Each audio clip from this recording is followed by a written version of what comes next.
Hello and welcome to Flicks and Chill with me, Luke. This week I'm joined with a very special guest. CJ is here with me, so CJ, why don't you take it away and introduce yourself? Hey, I am CJ, known as the Music God CJ Plain. I am all over the internet if you want to find me. YouTube channel, Music God Reacts. Currently on the tail end of pneumonia, so if I cough and act like an idiot, please excuse me. Um, waited a while to do this though and didn't want to miss it, so I'm here as long as the bones are moving, we're gonna get it done. But thank you for having me on here, man. I look forward to doing this. Hmm. I get to do music all the time. I don't always get to do the movie stuff, and I Yeah. always love to do the movie stuff because Hmm. um, even though I'm known as the music god, I know just as much about movies and pop culture. So Nice. And I appreciate your time. Thank you for being here. Genuinely. Thank you. So you obviously, okay, so hinted at a bit at it. So you're a musician first, or is that correct? Would you classify um, yourself as musician I'm first? I was a musician Okay. when I was younger. Hmm. Then I had kids and realized that music doesn't really pay the bills, and Yeah. bills aren't going to wait, and children demand food. So get a job. Hmm. Did that, tried to kill me. Got this beautiful, lovely scar running down the middle of my forehead from it. Um, Now I am not allowed to drive truck anymore. The government says because you've suffered a brain injury, Hmm. can't drive a semi. I can drive a school bus. I can drive a Okay. limousine, but not a semi. It's just, hey, if I kill myself, that would be terrible. But So, so you if can I drive a crash the school school bus bus, full of children. That's fine. yeah, like if I crash the school bus with 80 kids in it, it happens. Don't crash a semi with only you, you Yeah, know. that makes total sense. So That makes so much yeah, sense. dude, I'm sure it's no different over there, but Hmm. it is government idiocracy at its finest. Yeah. Like the complete, and I pointed this out to him, that's completely asinine. Hmm. Hmm. Well, the Homeland Security policy of I don't want to hear all that. Hmm. The math is in mathing. Nope. One semi, one person, one death. That's it. Hmm. School bus, 80 plus children. Yep. A limousine could have anywhere from one up to 12 people, depending on Yep. the The size of it. complexities of it. Yep. I can drive those. Hmm. I Hmm. can drive a city bus. Hmm. I got my class C still. I got my class B still. You took my class A. Hmm. It makes zero sense that I can't drive alone in a semi that I'm specifically trained for with 16 years of experience, no tickets, no driving infractions ever. Hmm. Hmm. That is Well, bad. you could have a seizure at any time. I could get in my car and drive down the street and get hit by a drunk driver. Hmm. Life happens, bro. Like, life ain't gonna stop. Like, do you know how many people drive trucks that get hit by other cars, that go off mountainsides, that go off bridges because of mechanical failures and different things? This is why we do pre-checks. That's why these trucks now have backup systems after backup systems, and Hmm. whatnot. Yeah. I understand you need to regulate the industry, but look, it's been 14 years since Hmm. this happened. Not one problem other than a little bit of short-term memory loss. Yeah. That is I'm in my insane. 50s now. That happens, okay? That's just old age. That ain't. Hmm. But I mean, what can you do? You fight the government, all you do is waste a lot of time, waste a lot of money, and you still don't get jack shit done. So, Yeah. You fight the power, but the power sometimes wins. but I'm retraining now. All right. Um, so I am doing a dual bachelor program for both media communications and music production. Oh, nice. How is that So going? it's uh it's a process.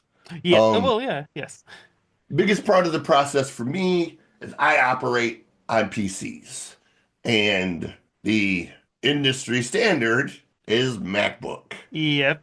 And I'm having to relearn everything on MacBook, which I'm not happy about because I'm not a Mac fan at all. Um, I so understand. right here to my right, I have a $3,000 brick MacBook that I've had this thing 9 months, and I've probably turned it on twice. Hmm. Every assignment I've done in this program has been done on a PC. Hmm. Uh, you know, well, Do this assignment in Pro Tools. Okay. It gets done in Reaper, and then I turn it in as a converted Pro Tools file. You know, and teachers don't know. Yeah. And well, industry standard says, look, if you pay me $10 million to film a movie for you, and I turn that movie into you, and it's good, and it meets all your check marks, you don't give a shit whether I use Pro Tools, Hmm. Reaper, DaVinci Resolve, Hmm. whether it's done in Audition, Audacity, it doesn't matter as long as it gets done and Yeah. hits the check marks. Yep. Yep. You know, like, look, not everyone can afford Pro Tools and all of these expensive programs. Now, yeah, you do provide it as part of the program, Hmm. but I promise you, once this license runs out, I'm not spending $1,800 for Pro Tools. Hell Hmm. no. I don't like the program. Yeah. It's so discombobulated and backwards. Hmm. I mean, I can do the same thing in Reaper in a third of the steps. I feel like, it should be like recommended, oh yeah, the industry Well, standard is Apple, therefore you should really look into this and this and this, right? But not really right. mandatory. I mean, I get it. Look, it Hmm. is the industry standard. That's how Hollywood operates. Hmm. My thing is, though, like, look, I'm not using this to work in Hollywood. Yeah. My goal is I am building a social media brand. Mm. I want to learn the advertising, the promotion, the SEO, how to beat the algorithm, that kind of junk. Like I want to build my shit up so I'm up there with Logan Paul and Mr. Beast. And, I want to be like the Mr. Beast of music and movies. Um, Oh, okay. like I want to build this brand to the point where I can start doing fun stuff and giving money to people and working with charities and giving back. Hmm. You Hmm. know, um, right now, I'm moving along. It's Hmm. not 100%, but you know what? It started as a joke. Yeah. It I'm sort of obsessed with music reactions, Hmm. and I would watch them and I'd be like, I could do it better. This you're missing this about the song, you're missing this about the song, you're missing this about the movie, or you're Hmm. missing this point. And I was like, my friends were like, you should start a reaction channel. And I was like, nobody wants to listen to the old guy talk about obscure movies and songs. And Hmm. you'd be surprised. I was like, okay. So I started a channel. Okay, look, let's aim for 50 views on a video because realistically, up to that point, the stuff I had posted on YouTube, that's about what I was averaging, Hmm. somewhere between 30 and 50 views. Posted the first video, posted the second video. By the third video, that video took off. And at the end of the first year, I had 15,000 subscribers and over 1 million views. And I was like, Nice. okay, maybe people do want to listen to the old guy talk about obscure random shit. So, um, Congrats. now I'm at the end of I'm in the third year Hmm. of it and hasn't moved much over the past 6 months because I've concentrated on school. Hmm. But just got this beautiful new baby Oh, last night. nice. And Sony. so that's a Sony ZV-1. All the bells and whistles. Hmm. Hmm. Um, so we're gonna be getting this bad boy up and running. I need the cords that come with it are, you know, terrible. The Yeah. power cord is like this long, and I was like, you're supposed to do it Yeah. six Yeah. inches of power cord, so I got to run to the store and get a better power cord, but it's just a type C, so it ain't a major thing. But we're Hmm. gonna upgrade these cameras and we're gonna get it moving again and Nice. expand. And my youngest son, he's gonna take part. We got a new channel we're debuting. We're gonna do food and drinks and Hmm. snacks and that kind of junk. So we're gonna do that channel with him. Keep it PG, Hmm. Hmm. Yeah. and Yeah. we're gonna monetize that one because the reactions, as much as people love them, Hmm. that money goes to the artist. I don't get to see that money. The second I Okay. talk about, let's react to the new Nightwish video. Hmm. Boom, Nightwish gets paid. That's their song. Um, and that third video I did was Nightwish's version of High Hopes by Pink Floyd. Um, it did over 7 million views. Wow. And yeah, that reaction did 7 million views. And um, to this day. And so far, according to my analytics, I have made Nightwish about $6,000 off that video. So, I wasn't even so aware you were such a huge celebrity, to be honest. Look at I damn. mean, I don't consider myself at all because Hmm. in the grand echelon, 15,000 subscribers isn't really that much. Now it is more than a lot of people, but I was gonna I'm say like shooting for, nothing to sniff at. Like it is, this is like no, but that's a I'm great number. shooting for No, of course, my like goal is, million, 2 million. I'm yeah, guessing. Yeah, yeah, yeah. my goal is to use this for positive change. Yes, Okay, yes. this is I want to I want to be able to go to a homeless shelter and say, Hmm. "Hey, here's $5,000 for whatever you need." I want to be able to be standing in line and see someone who's truly in need. Say it's a single mother, doesn't Hmm. have enough for diapers, to do that and not have to stress. Yeah. Because right now I get my pension, my disability Hmm. for this injury. It's not shit. By the time I pay my bills, I'm broke again. Hmm. Um, I I love seeing people doing positive stuff in the world. Yeah. And I want to do that. I want to work with Special Olympics. I want to work with St. Jude's. I want to work Mhm. with people that are truly putting their money where their mouth is, so to Hmm. speak. No, Um, that's what I've always like had this conversation about with other people. If I had what I call a fuck you money, like like yeah, we're not talking about like 1 million, 2 million, because nowadays that's even right. nothing, really. But if you have like some sort of like But it is Zuckerberg though. money, right? But If it you have is though. no, That's I the know, I thing. know, People, no, I know. But like if I had more money, like actually like mhm, I could live comfortably, my family lives comfortably, all that, right?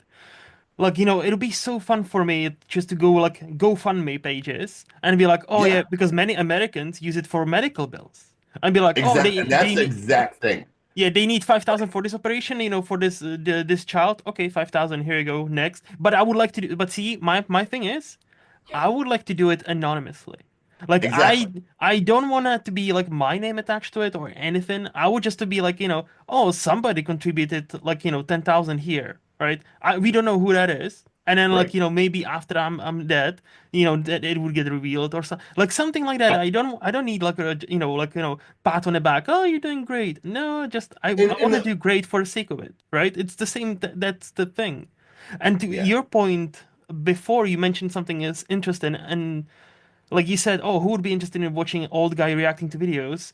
And then, like, I could do better reactions.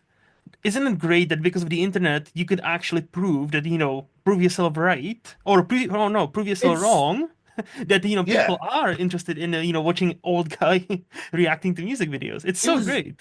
so two things. Hmm. One, I don't care about the fame or anything Yeah. attached. It's a means to an end. Yes. You use it to generate more income Hmm. so that you can do more giving. Um, so I kind of have to be a glory hound a little bit. Um, it sucks because I very much would love to do like what you do, just to do it anonymously. Hmm. Keanu Reeves style almost. Yes. Keanu was infamous for just here, don't this I didn't do this. Hmm. Yeah. um, but to have that kind of fuck you money, so to Yeah. speak, you've got to generate that money. And you Correct. do that by doing outrageous stuff like what Mr. Beast does, what Logan Paul does, and all of that, and generating views on your channel. Hmm. Um, I guess it's the price you pay the devil for walking the highway to hell, so to Yeah. speak. Yeah. Uh, that should be a saying. That's a cool saying. I just made that up. Um, Trademark it, put it on a t-shirt, sell it. yeah. CJ. In the words of Van Wilder, write that down. Yes. Write it out, write it out. Nobody else touched Um, this. Nobody else uses this. Okay, yeah. this is CJ's. Um, but yeah, I mean that's the goal of all Hmm. of this. Yeah, whether it's the music production, whether because I'm going to be producing artists, developing artists, we're going to be doing social media branding, Hmm. Hmm. all that kind of stuff. So I'm Okay. going to be a one-stop shop for anything related to music, books, movies, and pop culture, man. We're gonna, Nice. I like I said, I want to be the Mr. Beast of If you just the leave me music the and movie pop. part, if you, I would just ask if you just leave me the movie part, Oh, portion, you like a come tiny along, bit, like a come tiny along bit. for come along for the ride, bro. Be part Nah, of the like group. It's to gonna be take fair, more than one. I was gonna say, to be fair, that's the great thing about internet. Just because let's say you actually succeed, right, and become Mr. Beast of music and pop culture and all that, that doesn't mean there's not gonna be space for anybody That's else. Because and internet that's the is whole not a thing, bro. finite. There's so many People, different YouTube channels. yeah. Well, people need to understand too. Music, just like movies, everything else, it ain't a competition. Yes. There is room to work together. There is room to build each other up and Mm-hmm. still have your own thing. Mm-hmm. If you're killing all your competition, then eventually you're gonna be the only one standing, and people are just gonna get sick of you And it's because there's lonely no up there. variety. It is very Like, look, lonely up there once you reach well, some sort of well, top. you know, think of it as food. Mm-hmm. Favorite food, maybe say lasagna. Okay. But you had this whole buffet of all this other food, and you start eliminating all the other foods. Eventually, you get down to where you only have lasagna. Mm-hmm. Awesome. I love lasagna. Okay. Is that going to hold true after a month? Is it going to hold true after 2 months? You're going to get sick of eating lasagna every Yep. single day. Yep. So you got to remember that, look, people are the same way. They want variety. And if you eliminate that variety, you turn yourself into the bad guy. You turn yourself into the Mm-hmm. criminal sort of speak, and that's not a good thing. Like, look, old saying, you catch more flies with honey than you do with vinegar, and Yeah. you gotta just, It reminds you me of know, that quote from The Dark Knight. You either die a hero or live long enough to see yourself become a villain. That kind of thing. that's yeah, yeah, exactly.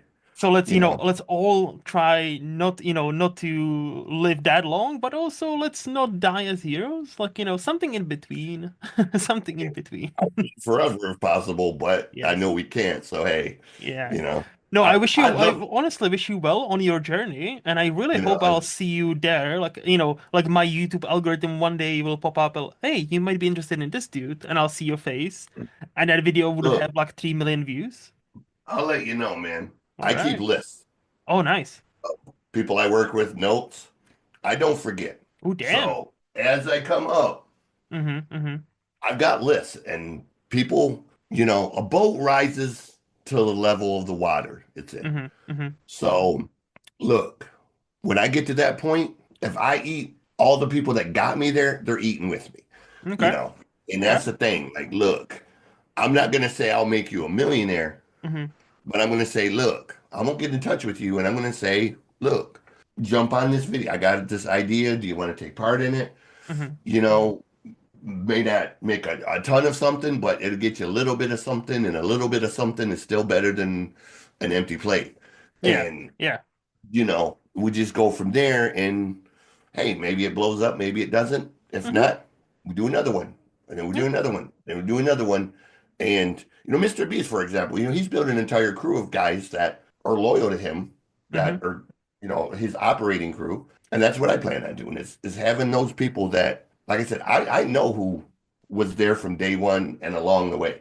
I know who truly had my interest, and I Mm-hmm. know who, oh, I didn't like what he said, or I know, believe me, Yeah. I'm I'm a bad man when it comes to protecting what I do. Okay. Um, so hey, you treat me upright, I treat you upright, and I don't forget. Okay. So Yeah, you, your long-term memory is good. It's short-term memory. Yeah, yeah, it's and my bad. long term, that's the weirdest thing. I can draw you a floor plan of every single house I've ever been in, going back to when I was 3 years old. Mm-hmm. Even if I was in that house for like 5 minutes, I can draw a floor plan of the house. Mm-hmm. You asked me what I had for breakfast yesterday, I'll literally have to think about it. Yeah. Yeah. You're telling me, hey, go to the store and grab a jug of milk. Mm-hmm. By the time I get to the store, I gotta call back to the house and be like, what did I come to the store for? Oh, milk. Yeah, okay, cool. But I mean, that's the craziest thing is, I can tell you what shoes I was wearing when 9/11 happened Mm-hmm. here. Mm-hmm. I can tell you I was at 318 Pine Street in Little Rock, Arkansas. We were painting a house. I had on white shoes, white painter pants, a black Pink Floyd shirt. Yeah, I mean, I can tell you minute details that should have long been gone. Mm-hmm. Instant recall. Ask me Okay. what I had for breakfast, though. I don't know. Okay. It's I was gonna ask, but now you're mentioning it. I'm not gonna. yeah, like truthfully, I haven't eaten breakfast yet.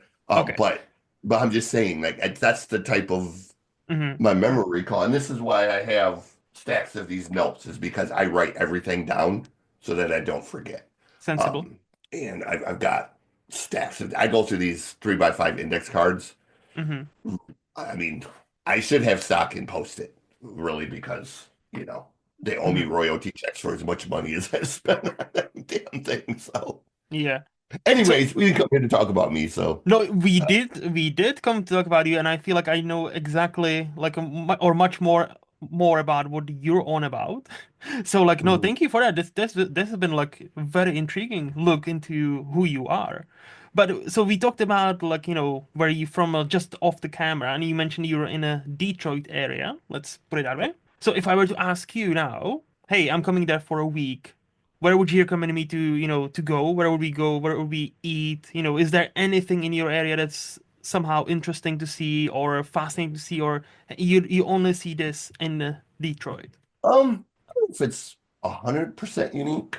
Mm-hmm. Um, One of my favorite places here, I grew up right by it. It's about an hour and a half north of me. It's right by my grandpa's house, the farm I grew up on.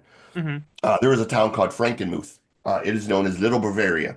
Oh, The okay. entire town was created by German settlers, um, and the Zender family, essentially, Mm-hmm. to this day, still control much of the, business goings on. Mm-hmm. And it is a German themed town with restaurants, beer houses. Uh, z- I mean, it's a tourist trap, Mm-hmm. but Mm-hmm.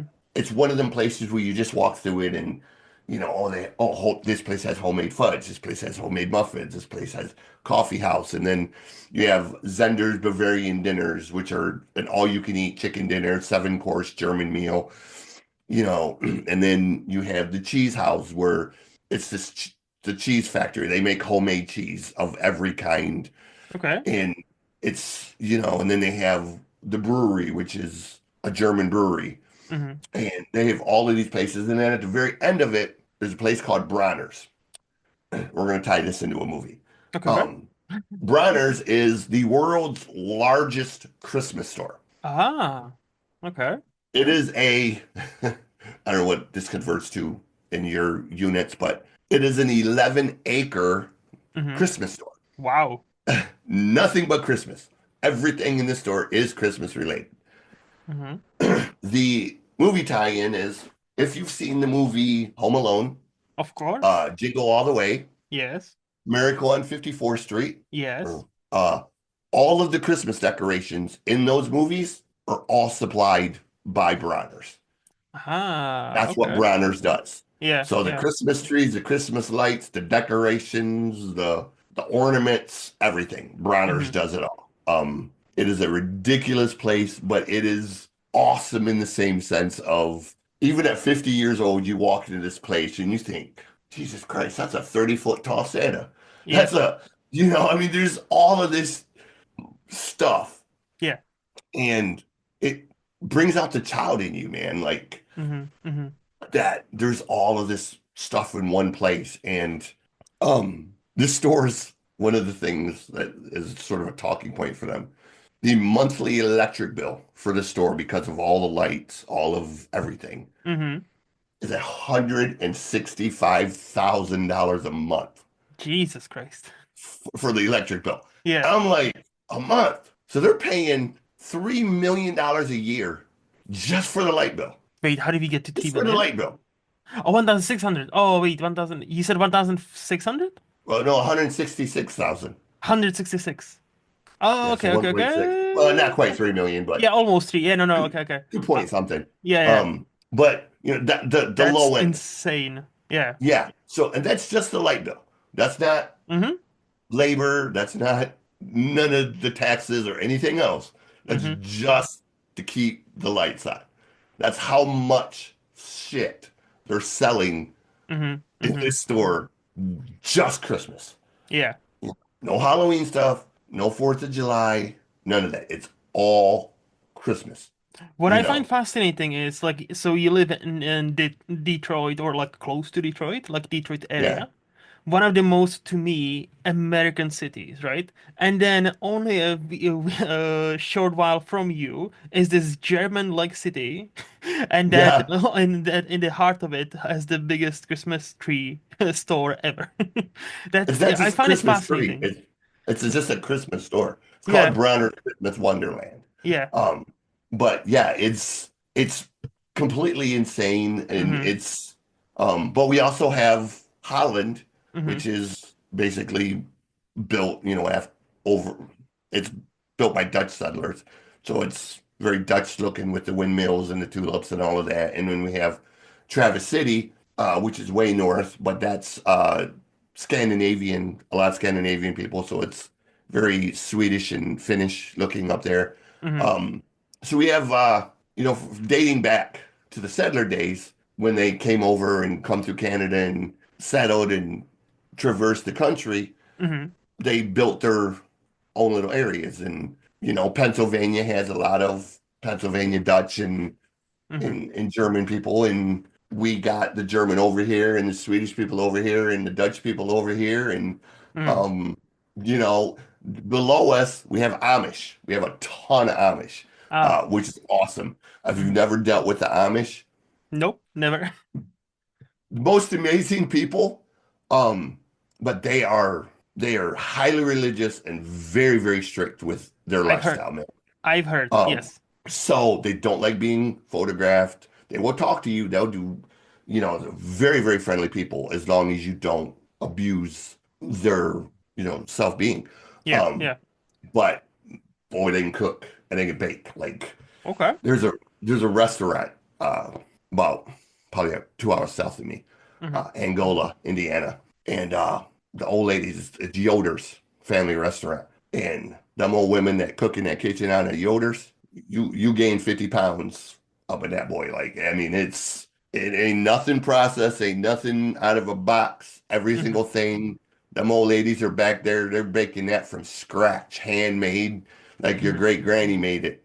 Yeah. And it is stick to your ribs, old school biscuits, gravy, gravy as thick as, I mean, it's just crazy. And Yeah. it's so good Okay. that yeah, the American thing obviously is we're giant pigs and we love to eat, and we are. But it's because we have people like this that Hmm. cook, man, and it's like, like, oh, these places are so good that, It you just, sounds good, to be honest. It oh, sounds it's, very good. I don't get there nearly as much as I would love to, and thank Hmm. God, because I'd be 700 pounds. Hmm. Um, but it's definitely, I mean, if you're ever over here and you're in, the Angola, Shipshewana, Indiana area, yeah, check out Okay. Yoder's. Okay. Can't I miss will it. remember.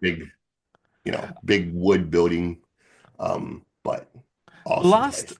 last food question. Where do you, Mhm. obviously being living in Detroit area, where do you stand on the Chicago style pizza, the deep dish pizza? I love Chicago style pizza, and we have a restaurant right where I live. It's Hmm. called Clavon's. Shout out to Clavon's. Um, they make some of the best Chicago style pizza you will ever taste outside of Chicago. Okay. Obviously, I'm not gonna say our Chicago style pizza is better than Chicago's, but Hmm. uh, for a tiny little country town near Detroit, uh, Clavon's has been voted the best pizza in my county for 15 years running. Um, Big, fat, thick Chicago style pizzas Hmm. about yay thick, loaded with everything, man. And oh, they're good. Like we Okay. eat it. Okay.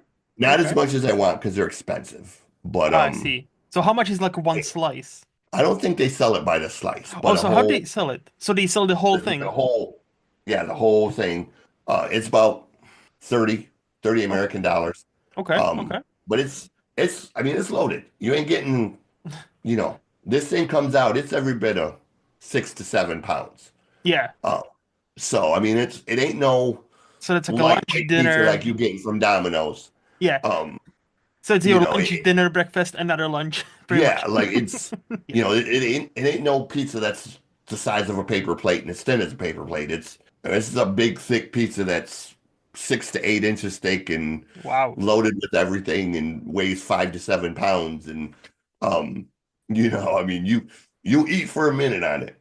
So Mm-hmm. I believe it. that's that's my favorite pizza place. And then there's another place here called Marco's. It's a big chain, but the guy Mhm. that owns this particular Marco's by me, he's an ex-Marine, and Ah. his quality is Hmm. what sets him apart from the other Marcos. Because I've been to the other Marcos, they suck. But this guy, because his quality is so clean all the time, Hmm. I mean, he has better ingredients, better everything, and his pizzas are just insanely good. I mean, for a fast food Hmm. per se, uh, Domino's, Little Caesars type of chain, Yeah. his pizzas are exceptional. And I Okay. tell him that all the time, and he's like, "Oh, I just make pizzas. I don't do anything special." And I'm like, "Okay, bro, like Hmm. fat guy here. I'm telling you, you hitting okay? Like, Hmm. you Hmm. know, you doing your thing, bro." So, Oh, that sounds good. That like I yeah. would love to go. I've never been to United States at all. Oh So wow. I'm planning on to do some like big trip for like 3 weeks at least to visit a couple of Be places, awesome. and like Chicago would probably be like number 4, 5, really. Like, where I would want to go. But obviously, like, in a perfect world, I would like to visit all 50 states, really, because Yeah, I like I mean, find it and fascinating. yeah, and people have done it. People, it can be done. Mhm. It's going to be expensive, I was gonna say the resources, time the consuming. money and time, resources, Yeah, you know. yeah, that's the thing. Like time, logistics, you got to plan it.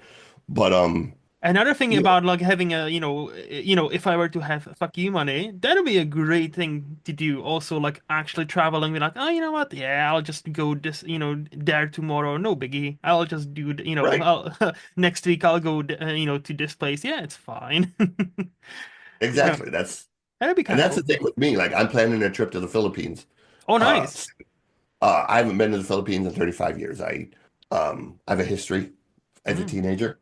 Um, and I ain't been there in 35 years. And I'm interested in going back. And when I go back this time, I won't be 16 or 17 years old. I'll be able to travel all around, and I'm just gonna I've already decided that look, I'm taking a tent, I'm taking some camping gear, I'm renting a bike, hmm. and we're Hmm. just gonna island hop because the Philippines is like 8,000 islands. Yeah. Obviously you can't do all 8,000 islands, but Hmm. the five big ones, we're just gonna kind of island hop for about 3 weeks, and when I get tired of moving, we'll throw a tent up and or grab a resort room or something and move on the next day. And I'm gonna check the place out because most amazing country in the world, man. The people there are the best. Like, I was gonna say when you said you had a history there, I'm like, should I even ask? Because that sounded kind of ominous. I'm like, what? What does that no, mean? so Hmm. um, my uncle was a Marine there in Hmm. Vietnam. Hmm. Um, Professional assassin, essentially. He was a Marine recon sniper. Um, Mm. But I joke that he was a professional assassin because essentially his job was, hey, get on this helicopter. We're going to drop you in the jungle somewhere in this part of the world, and you're going to go kill this person. Yeah. And he came back and he did it again, and he Hmm. came back and he did it again. Um, but in the process of that, he met his wife. She was Filipino, Hmm. and eventually, you I guess get tired of killing people or people trying to kill you. I would hope so. Um, so they bought a resort in Hmm. Subic Bay there, and he became an underwater photographer for National Geographic. Wow. And now he is certified as a shipwreck recovery specialist, underwater demolitions, deep uh, deep water scuba diving. He does rescue operations and all of that. Um, but for many years, they owned that resort, and I spent summers as a teenager over there working Hmm. for them as a cook. Um, That must have so been cool. it was Hmm. I've the downside, it was during the time of the Marcos dictatorship. Hmm. So obviously you had to be on your P's and Q's because they were killing people. Yep. You Yep. know? Um, so and they have short memories. You know, Hmm. his son is the current president. Hmm. And after they did all of that stuff and they exiled them and whatnot and whatnot. And then I guess about 3, 4 years ago, it come out, oh, well, Bong Bong's running for president. And I was like, that's what his daddy did? Oh, there's no way. Like, ain't no, they're not going to elect the son of Marcos. Hmm. They did.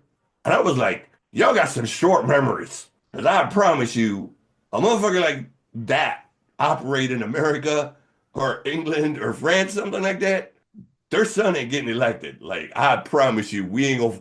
Margaret Thatcher's daughter runs for prime minister. I pretty much guarantee she ain't getting elected, okay? Like, the history is there. That's gonna be a hard road to fight. Uh, Um, Depends. In England, she might very well. well, Where I live, Scotland, no yeah, chance. But in England, there are still some but people who that's crave for her. but that's what I'm saying. Like the history is there. Like we remember, Yes. and over there it was like they just forgot what his dad did. Hmm. This man killed people. This man ran the sugar syndicate. He embezzled billions of dollars in the 1980s. That Hmm. would be equivalent to it'd be equivalent to like $500 billion dollars Hmm. by today's standards. This man embezzled all over the world. Still haven't found all the money. I mean, he's dead. The mom is hanging on because she's just evil. But, and she scared me more than he ever did. Hmm. Like, let's say, oh, Marco Sr., he was no, like, look, he was the president. He was the dictator. He was, his name was on shit. But when he talked, he was delivering line. Yeah. Now, Yeah. when Imelda talked, ooh, I mean, she reminded me of Margaret Thatcher in the Uh-huh. sense that there was no misinterpreting what she said. It Hmm. was direct to the point. It was cold as ice. Hmm. Hmm. And there was no, Iron oh, Lady. maybe she said this, maybe she said that. No, you knew what she meant. Hmm. She wasn't going to let you miss that point. Hmm. And you knew when Imelda spoke, you could see it in her eyes. The Hmm. coldness. Like, okay, this is the bitch calling the shots. Like this, his name might be on that paper, but it's coming from her. Okay. She knows where the bodies are. Yeah. Okay. And the fact that she's 98 and still walking around, still kicking, proves like, look, she's just too damn evil to die. Like, but she scared me way more than he ever did. Like I just, okay, he's a president. He's doing what presidents, politicians do. You know, Anecdotally, I still remember when Margaret Thatcher died, I already was living in Scotland. yeah, So here, I still vividly remember there was a pub. And, so first of all, the song from Wizard of Oz, Hey Ho, the Witch is Dead, yep, was like number 6 in the UK that week yeah. because many people were requesting it. And a second, there was a pub, and not just one, that basically had a flyer, in their windows saying, Margaret Thatcher is dead. Come have a pint on us. It's free." Basically, Mhm. many people here were celebrating because many people Yeah. got shafted by her policies. Oh yeah. I And mean, she was the yeah, Iron Lady, man. I no, mean, she was.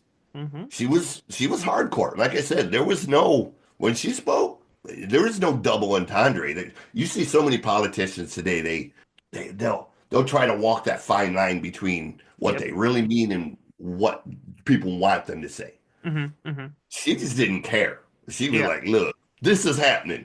Hmm. Deal with it or not. It's happening, okay? I Like see. that's it. Like, so see you on Friday. And, I mean, that's just the way she was, man. And in Hmm. a way, it was kind of cool because it was such a departure from your typical Hmm. politician. But Hmm. at the same time, you definitely understood why people didn't like her because people don't like the truth. People don't like Yeah. that brutal reality. Correct. I'm Many like, people, look, yeah, many people tell you like, oh, be honest with me, and then you're honest with them, and they're like, oh, that was mean, and I'm like, right. Like you got to understand this is politics, okay? This yeah, is not this ain't a schoolyard. We're not hmm, playing dodgeball here. We're not playing basketball or, any of that crap. Like this is real life world level shit and yep, she knew how to play. Her and Reagan both. And I'm not saying they were good people, but I'm saying they were unflappable. It didn't matter correct, what you said to them. It didn't matter what you threw at them. It didn't stick. Reagan one of my greatest, funniest memories Okay. was after they tried to assassinate Reagan. Mm-hmm. Shot the man, you know, Mm-hmm. practically killed his Secret Service protection guy. 45 days after that assassination, he was in Germany Mm-hmm. giving a speech about the Berlin Wall coming down. He's giving the speech. There's balloons on this side of him. And two of the balloons, boom, boom. Reagan never flinched, looked to the side and goes, "You missed me," and then just kept on giving a speech. I've seen that video. Yes, I And have I was seen the like, video. I'm like, yep. that was, that man was unflappable, bro. Like, just balls the size of, I mean, Yep. you don't see politicians like that these days. Mm-hmm. And again, not saying he was a good man, not endorsing his policies or anything, but the era of those Kennedy, Reagan, John Wayne type of characters, man, are, in the past. Now we're getting these Interesting psychopaths. people. Yes. Yeah. Now we're getting these psychopaths that, in we can't blame anyone but ourselves. Ultimately, You yes. because look, we'll start with the hot takes thing, Look, We can say, okay, before that, we can save this. yeah, Before we get into politics, we can save this. We can quickly just do this or that. Well, okay, let's do yeah, something yeah, lighter my before. bad, my bad. No, it's I'm all at, right. It's all right, man. I'm It's all jumping the right. shark, jumping the shark. It's okay. No, but it's an interesting discussion. I'm definitely looking forward to having it because I think there will be some interesting debate. But before that, I'll give you two options, and you'll tell me which one would you prefer and why. hmm So, CJ, TV shows or movies? Probably do TV shows because Hmm. I've watched a lot more TV shows lately than movies. So, um, Okay, okay, okay. Tea or coffee? tea. I drink a lot of cold tea. I love iced tea, Oh, nice. especially the Lipton Peach. Hmm. You'll see it on my floor over there. I have stacks of it. So, Oh yeah, I can see the stacks. Obviously, the listeners um, cannot see that, but I'm like, oh yeah, there's a lot of yeah, stuff. like, There's a lot of oh, it. I have a 4 foot tall stack of the cases of it. So Nice. that's what we drink predominantly here, and I do have a terrible addiction to Mountain Dew as well. I see. Um, I see. I don't drink as much now as I used to, but Hmm. um, I still drink more than I should. Um, Fair. but Yeah, I know. I uh, know.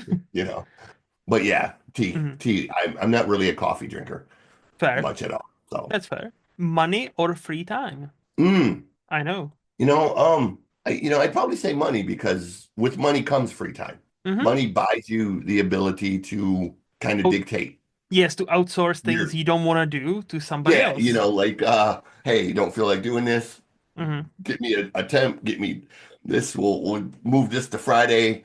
You get that little bit of power and ability to shuffle stuff around. Whereas if you're constantly just trying to pay the piper, so to speak, Hmm. um, Hmm. you're never going to have that time to really just sit and Yeah. be Yeah. still. So Fair. yeah, Honesty or other people's feelings? always honesty. Always. Nice. I am infamously known for being an asshole because I don't I I try to let me I try to temper Hmm. what I say Hmm. to a certain point if I care about you. Hmm. But at the same time, look, I am a combination of Viking and Irish with Russian bloodline from the Bolsheviks. So um my heritage background, there That's a ain't a wild lot of combo. That's a wild yeah, combo, I'll say. there ain't a whole lot of you know Yeah. niceties involved in any of my heritage. So Hmm. um I very much tell it like it is. Like it's not that hard. I mean, I don't say anything wild or outlandish. It's just Yeah. like, look, sometimes you just got to deal with it. And You need to cut through the chase. yeah, like it's one of them things where, look, I ain't gonna beat around the bush and waste time Hmm. bullshitting somebody. I'm not gonna blow smoke up your ass. Yeah. If I don't think I can do the job, I'm gonna tell you get somebody who can. I don't think I can get done what you need done. Hmm. This person, I think this person can. Check them out. Um, I see. I ain't gonna take your money if I don't think I can deliver 110%. Hmm. Um, Hmm. I mean, my grandfather. two very strict rules. Number one, time. Mm-hmm. If you're 15 minutes early, you're 15 minutes late. Okay. Always be early. Always. Mm-hmm. Never, ever, ever be late. Number two, he had a rule. If he paid you $20, he expected $20 of service. Mm-hmm. It was that simple. If you delivered that $20 of service for his $20 change, he would reward you with a great tip or whatever. Mm-hmm. If you fell below that, he was going to also let you know that, look, you didn't live up to the hype, step your game up. Yeah. Um, Yeah. but, we were very, we were raised on that of like, look, you know, uh, underestimate and overperform, Yes. you know, um, you know, Mm-hmm. always deliver more than you promise. And Yes. that's the way I operate. Like, look, I'm not saying everyone is built for every job. We're Mm-hmm. not. Mm-hmm. No matter what the world says politically, oh, anyone could do anything. No, they can't.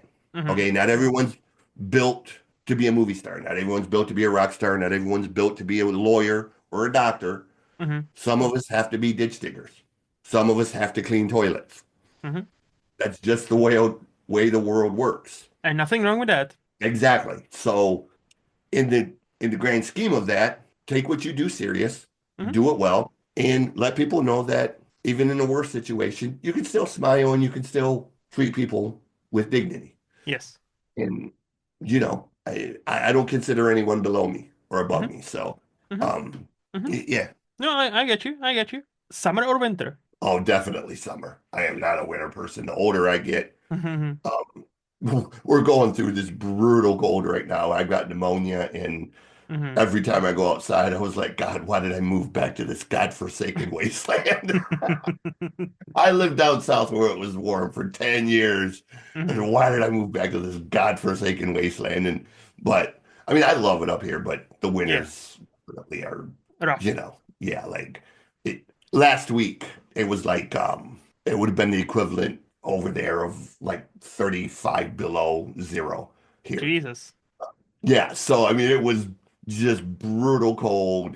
It was so damn cold, the air in my tire, like literally the seal around the rim, it got Mm-hmm. so cold that the air just sucked itself in and the tire almost came off the rim. And I'm like, okay, that's cold, bro. Like when your tires just start deflating, like your tires Yeah. just say, um, so yeah, it's Summer all the I way. people ask me why you going to the Philippines?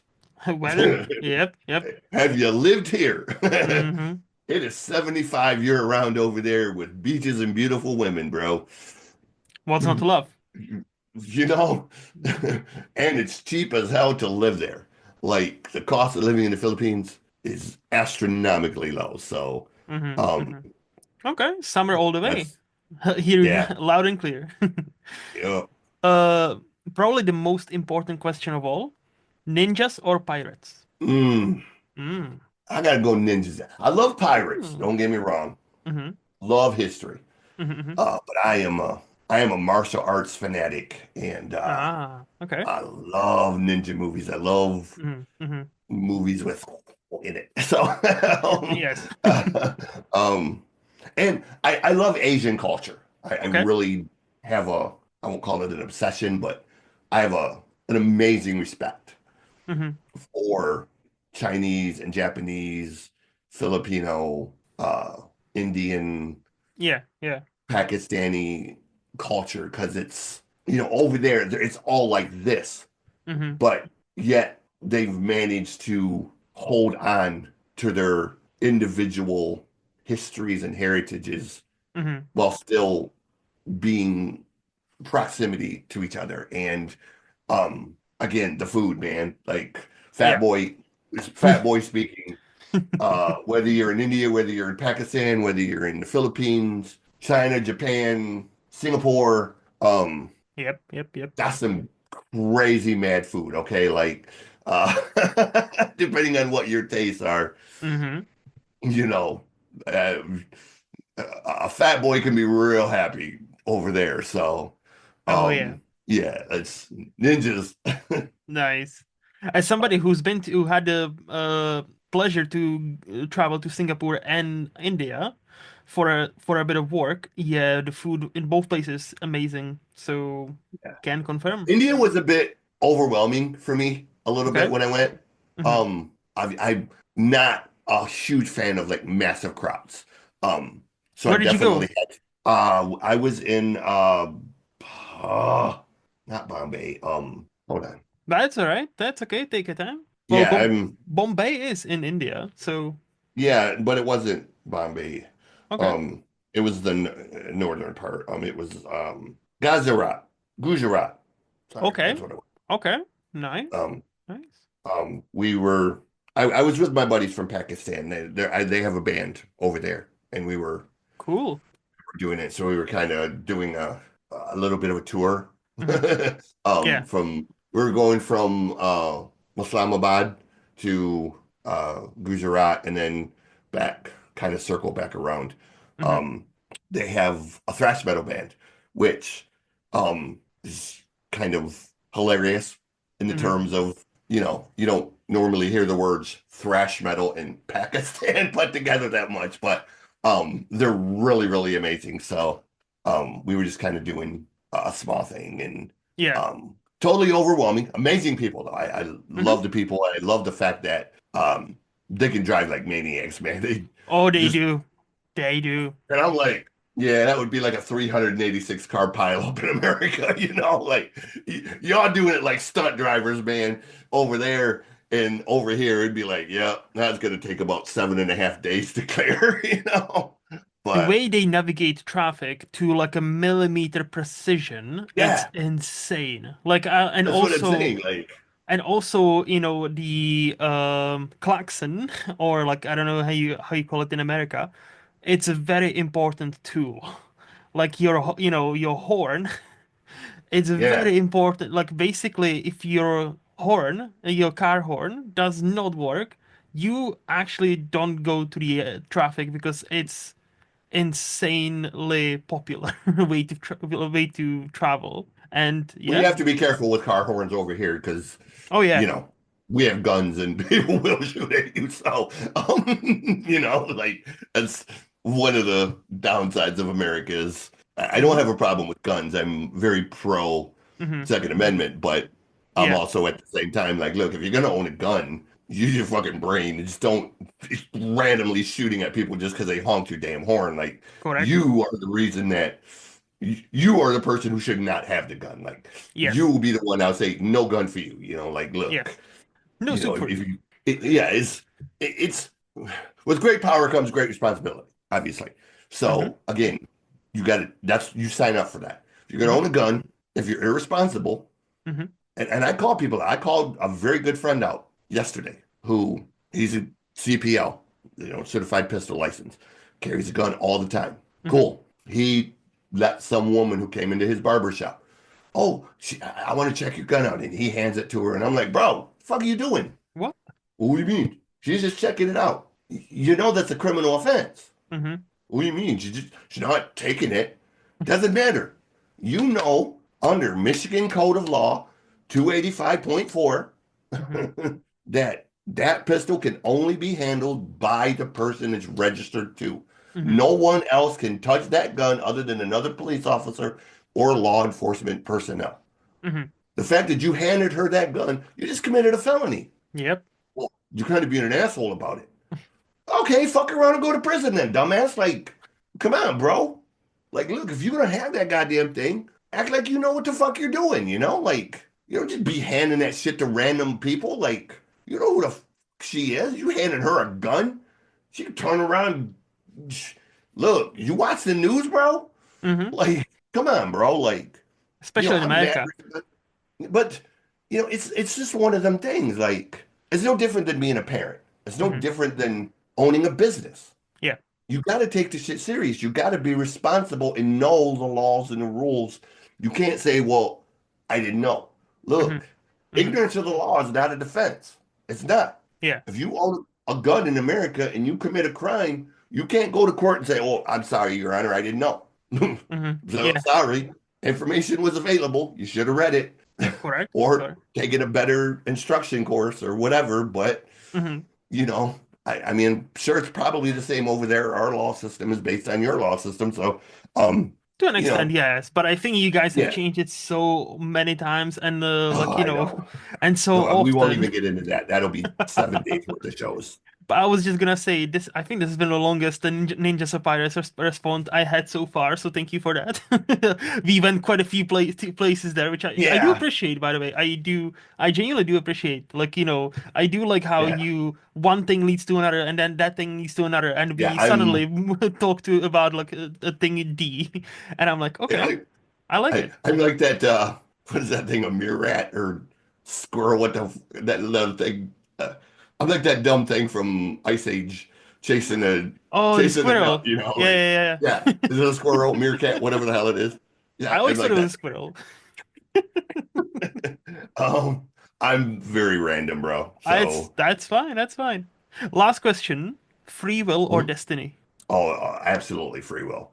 Of Um, course. I mean, I do believe we have a destiny per se, Okay. but we definitely have to have free will to, So to an those things. extent, Yeah. you feel like your life is predetermined to an extent, but you do have a free will to And do whatever you want I, within that predetermination. without getting overly religious, Okay. um, I believe God has a plan for Cool. everybody. Hmm. But again, biblically, free will. Like, look, God has an end goal. Whether you get to that end goal determines whether you're here or whether you're there, biblically. And like I said, without getting overly religious, because I know not everyone's religious, but um, That's fine. and I respect that.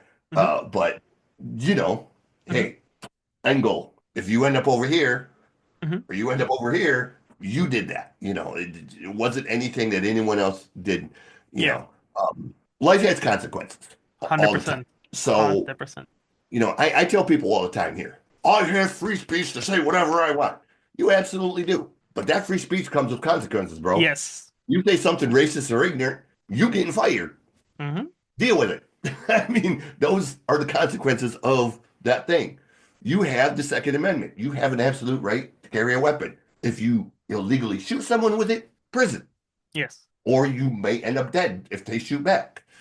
You have a right to this and this and this. But again, everything is a consequence attached to that, good or bad. I think many And people you have forget to the know that. rights come with, consequences and also responsibilities. Like, for example, like I heard it described the best. You have a right to swing your fists around, but your right Mhm. ends where my face begins. And that's the Well, thing when many people don't kind of have forgotten over the past, I think, 20 years or so. yeah. Like, because they always scream, my freedom, my freedom. Well, your freedom has, there is a limitation to freedom any period.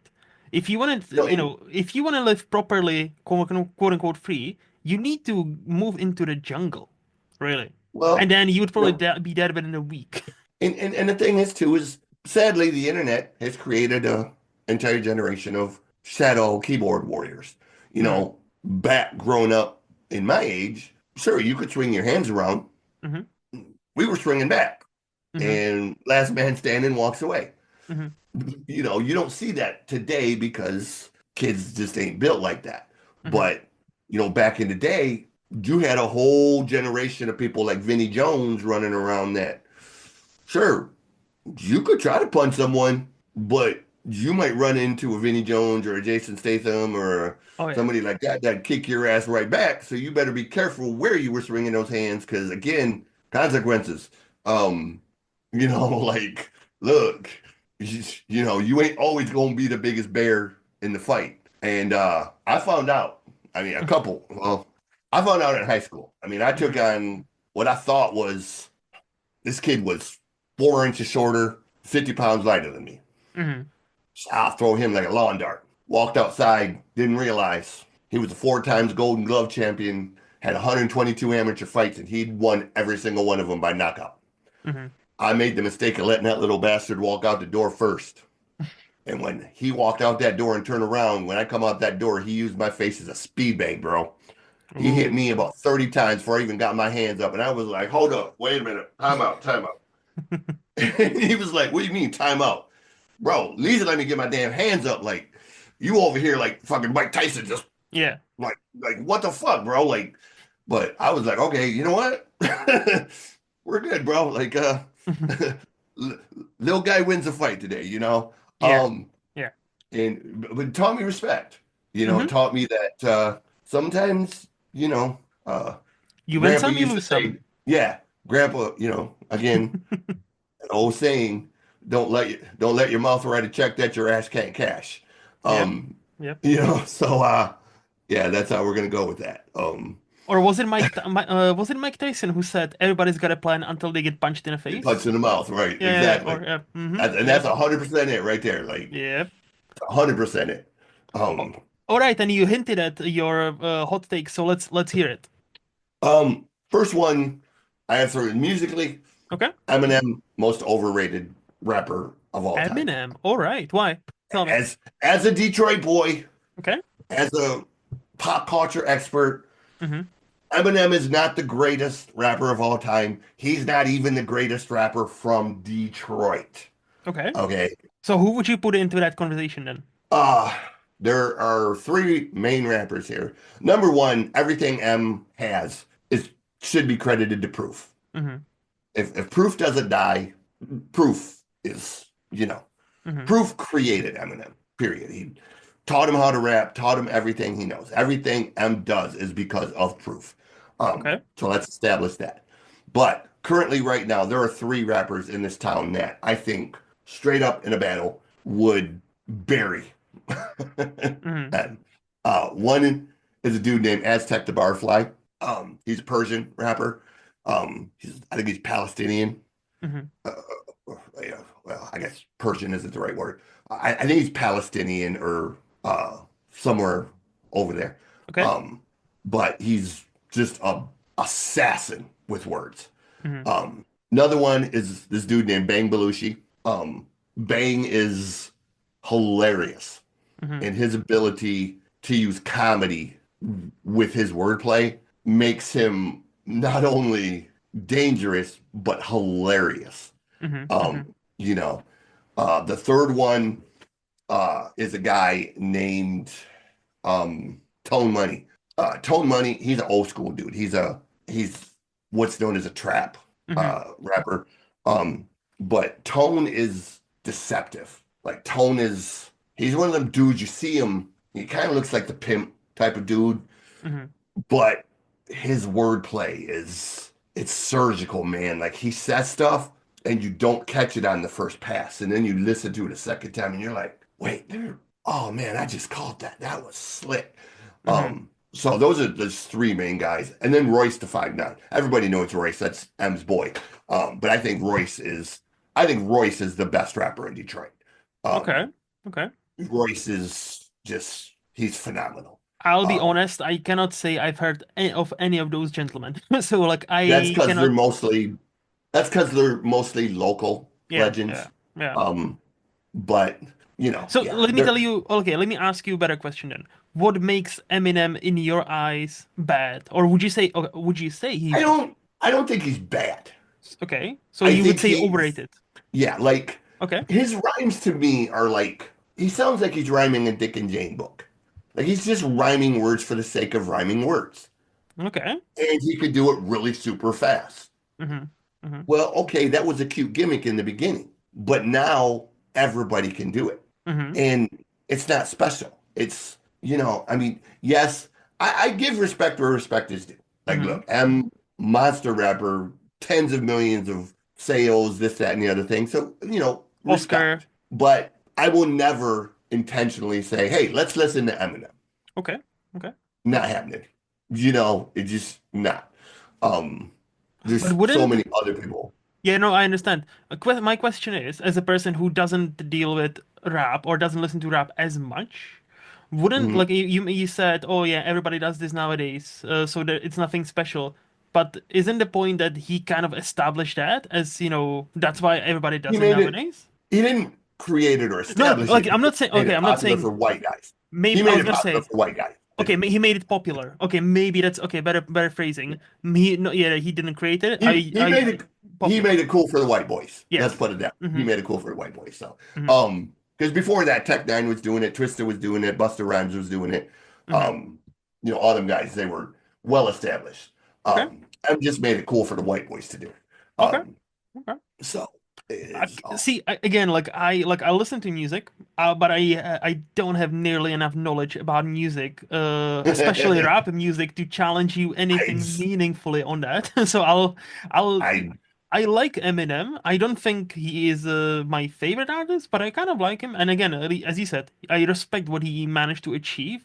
You yeah, know, I what like. First rapper ever to win an Academy Award. Not a small feat. That's not a small feat. So yeah. like I respect. Music is one of them things, man, where even if I don't like it, Hmm. I'm going to give respect where respect is due. I'm Yes. not a Rolling Stones fan. Okay. Honestly, there's nothing about the Rolling Stones that I give two craps about. Yeah. But 70 years as a band is 70 years as a band. Hmm. Dozens and dozens and dozens of records, Hmm. world tours after world tours, still out there killing it. Jagger's still out there being Jagger. Yes. So you know what? Who am I to whatever? Not a fan of Taylor Swift, Hmm. but I don't have $1 billion Empire. tour. Yeah. Yeah. So hey, congrats, Taylor. Not gonna listen to your music, but $1 billion is $1 billion, bro. Like, I don't have $1 billion, so I'm gonna over here and I'm gonna shut the fuck up and do my thing, until I get to that level, and then we can talk about To you, whatever. So, yeah. To your point about the Rolling Stones, I've always thought about it like this about Beatles, right? Like I because I hear many people nowadays feel like, oh, Beatles are not that great. Beatles were not that great, and I'm like, I think you miss. I think when you're saying this, you're kind of missing the bigger picture. Like it's not about like they are not great by today's standards or something, or they genuinely did establish so many things. They are mhm. and because of it, if it wasn't for Beatles, yeah, there would have been a different band, but like would there have been like this boy band, this boy band, this boy band? Like they've influenced pop culture like in not many groups after. Like Rolling Stones would probably be Right. definitely next to them on that kind of Well, that's what pedestal I'm where it's saying. like Like, I'm not taking hmm any shine away from them. yes, Obviously, yes, hmm Stones are the Stones, man. Like, yeah. they're massive and they've earned their It's almost respect. a term. It's It's not almost somebody like I'm going to turn on yeah. respectively. It's almost like a term nowadays. It's almost like, it's not even a group name anymore. Everybody know if you say the Rolling Stones or the Beatles, everybody in the world knows, oh, you're talking about a group. Nobody's like questioning, what do you mean Beatles? Like, the kind you find in the woods? No, most people wouldn't say that. It would have, oh yeah, Yeah. the group I don't listen to. Yes, I know of them. And that's the Yeah. point, really. Right. And that's the thing. Like, Hmm. again, disrespect where respect Hmm. is due. Like, I'm not going to listen to it personally, but hey, if that's your Fair. thing, cool. Yeah, There's hundreds of other bands that I will listen to in its place. correct. So, I'll turn on Elton John. I'll turn on Slade or Sweet or uh, Judas Priest. Pink Floyd. Pink Floyd's my favorite band of all Yeah, time. yeah. So, Floyd is going to be my number one go-to almost always. Nice. Or Dire Straits, Mark Knopfler, huge, or Gary Moore. Gary Mhm. Moore. Okay, so let's hear your political hot take then. So I am not I am not left, I am not right. I'm very center of the road. Hmm. But my political hot take is look, Trump won, get over it, we'll survive. Hmm. Survived Reagan, Thatcher, dozens of other crazy people from all over the world. We'll survive or we won't. In the meantime, just be a good person. Yeah. Like ignore the ignore the hype, ignore the bullshit. Goodness, how do I put this? It all starts with you. Hmm. How you act towards other people dictates your life. Hmm. So if you're a miserable son of a bitch, you're gonna have a miserable life. But if Yeah. you go out into the world and you put good into the world, you're gonna get good back. Hmm. It's that simple. Whatever Trump does, that's only gonna affect you in a small way. Yeah. And no offense to the British folks, but you don't know anything more about American politics than we know about your politics. So seeing my British friends insult Trump in the most insane ways is kind of like, okay, your prime minister right now ain't exactly brightest shade of brown in the box, so to speak, right now. Like Hmm. he's got his own problems, bro. So instead of worrying about our battle over here, you might want to figure out what this idiot's doing because he's Yeah. on his way out the door, and you're gonna have the third prime minister in less than what, 2 years or something. Um, I didn't know you were such a big, not hater, but like you were not a big fan of Keir Starmer. Like we just elected him I mean, not a I few I months don't ago. I don't know that much about him other than the Mm. fact that, he's embattled and a lot of people don't like him and he's struggling and people are demanding him to be replaced and Like, whatnot. look, So I'll say this. Okay. This is where I can actually meaningfully add something to this conversation. So let's go. First of all, with the Keir Starmer, I think that's just total bullshit. Like in a sense where we've had, like we as a UK, we have had the Tories, aka Conservatives, in power for 14 years. And right, they messed up a lot of shit here, including NHS, which is right. the health, you know, Hmm. and all that stuff. So, and then we predominantly vote for this guy, and then he doesn't fix anything in 4 months, therefore he needs to resign. I'm like, the fuck? What the Right. actual fuck? You It's destroyed this politics, country in bro. 14 years. You have like they had several ministers, prime ministers that ruled even without proper elections because they were just, oh yeah, I resigned, therefore we need to put this one into power. And they resigned after because they didn't know what to do. And I'm like, Right, so you get several choices, you get several fucking elections, and even minus the elections, you get all the choices. But after, there's a landslide, like no questions asked, right. landslide, and after 4 months, nothing, things are slowly turning back, but or slowly getting better, but it's very slow.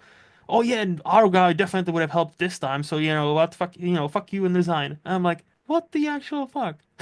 That's Yeah. not how It's this works. it, Like, it's it's politics, bro. It's always gonna be I know, but also like, crazy, but and with the Trump specifically, like I understand, like hope for the best, expect the worst, right? I do understand that, but this second term, I only in what he's done in the last week alone, it shows that, yeah, I don't think you guys are properly ready because last time he had much more obstacles in his way. This time, Republicans run everything, every single I, I fucking think thing. I think he's gonna surprise people. I give him a little bit of Oh, time. I unfortunately, think he's gonna. surprise in a bad way. I think, like, I don't think it's gonna be as bad as we're already seeing prices go down. We're already seeing, really? yeah, the gas is starting to come down. But Grocery that's not prices Trump, come down though. a little bit. That's not Trump. It's it That's partially be, it is a little bit. There's I know obviously there's a ton of dynamics that go into it, Mhm. without getting long-winded. Yeah.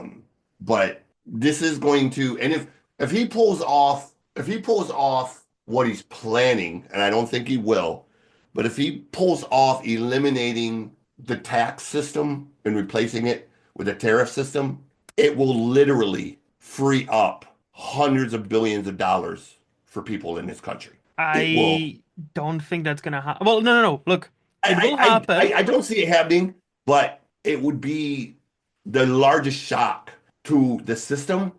And, feasibly, the numbers are there. I mean, if you look at A and B, Mhm. it's not like, oh, well, we're just going to do this. And no, it's there, but it's tricky. Obviously, I you're think we going are to have talking about different numbers because I think what you guys proposing or what he's proposing is basically to cut all the like income taxes and have one unified one. right, However, however, there have been many studies that shown yet again who would be the most fucked on those would be people on like below 100,000, 200,000 a year.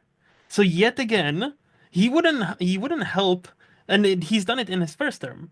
He wouldn't have helped the poorest as much as he would have helped his richest of friends who are already getting another tax cuts. Not only during his first term, they've received massive tax cuts. Now they are doing it again. And I'm like, and like it's the same like the trickle down economy with Reagan. Like, yes, if that worked, it would have been awesome. And in theory, it sounds great. But in reality is if if rich men nowadays, tend to keep their money, unfortunately, most of them are not, inclined to spread it around, bro. Just trickle it down, bro. No, they gonna buy more stocks. They gonna buy more shares. They gonna invest more into having the biggest rocket to go to Mars and or to be the first to conquer fucking Jupiter for all I care. I don't know. But And you it's also like, got to take into account that times are changing, dude. A lot of oh people no, are yeah. becoming influencers. A lot of people are side hustles and creating stuff that they're not tied to corporations now. But And why is that happening? Like because again, like nothing happens in a like nothing happens in a vacuum, right? So right. like and America definitely has a hustle culture. I know about this, even though I don't live there. But I talk to people from America. Mm. See like many YouTube videos on YouTube, and it got me thinking, why? And like the answer is quite simple because nowadays many people cannot fucking get by in America from a single salary. If you're a school teacher, you're like you're happy and you're making meets ends. You're happy, but most people are not. So most people are genuinely not, and that's why there's a hustle culture. That's why you see Because teachers and we've like nurses to have like being delivery drivers. I feel like it's a celebration of, oh yeah, we cannot survive on one wage, so therefore we need to get a. And I think many of people would genuinely be much happier if they got an raise in their normal job, so they don't have to struggle over the weekends and be a fucking delivery drivers. Like that's what, and I think again, nothing happens in a vacuum. And what Donald does, like he convinced many regular folks that he's in their corner, but then he actually does the opposite. And when people point it out, it's like, oh no, that's fake news. Oh no, that's not how it is. And I'm I like, hate that term. yeah, me too. But I'm like, but it is. Look at how just now, how much profits, like there was just a report now, how much millions of profits Facebook had, like Meta, Alphabet, Yeah. all those corporations, and how much income tax in America they've paid. Most of them, big old zero. And that's why he had them all on his inauguration. Mark Zuckerberg, obviously Elon, obviously, duh.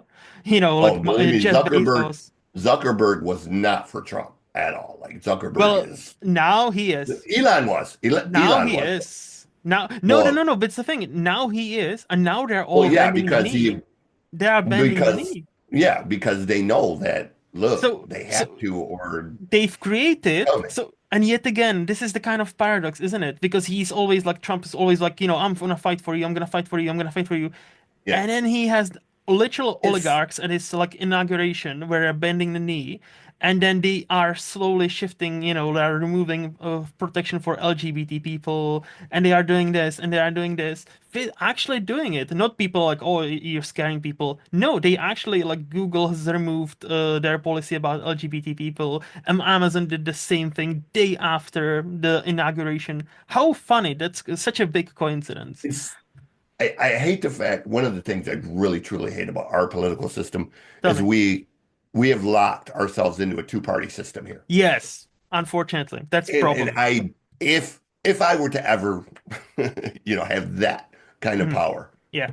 it would absolutely be my I've preached this since I Hmm. was barely old enough to understand politics. It's like, look, Hmm. Hmm. I would make a law to eliminate political parties. Like, look, you have to run on the sole basis of your name and your record. What you do speaks for you, not Hmm. Republican, Hmm. not Democrat, not Green Party, not blah, blah, blah, blah, blah. No money coming from corporations, no money coming from all of these places. Like, look, I don't think you're I going to know what earn you your way. mean. Yeah. You know, and I realize that's a huge, huge push, and that's never going to happen. But No, yeah. the fact that we've basically made it impossible for anyone that's not tied to the Republican or the Democrat Party to Yes. win in this country It's is mad. so asinine. That's why Yes. I said we've turn into a party of psychopaths on both sides. Yes. Um, Yes. because you can't convince me for the last two elections. You can't convince me Trump is the best the Republicans can do. And you sure as hell ain't gonna convince me Joe Biden Yeah. and Kamala was the best that the Democrats could do. Okay, like it's just not. Hmm. And I would agree now, to that. I'll agree to and that. now we're talking about we're gonna push the envelope. Now, The Rock talking about running for president.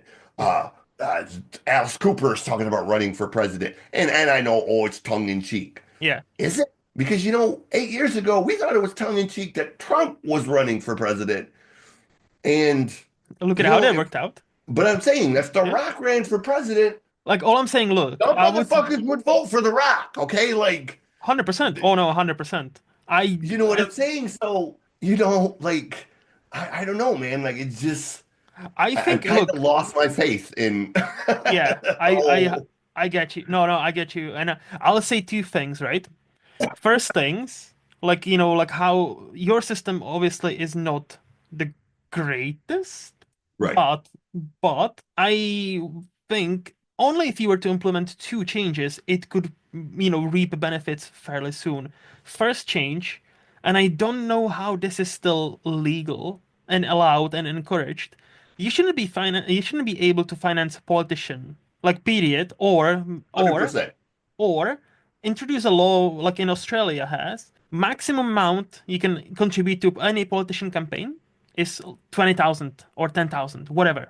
Shouldn't even be that high. Minuscule amount, so billionaires do not enter and they elect somebody like puppet, like Elon has his own puppet. Let's call it as it is. Yeah. Anyway, and the second point, No, when he said the like let's abolish parties and let's get somebody else a chance, right?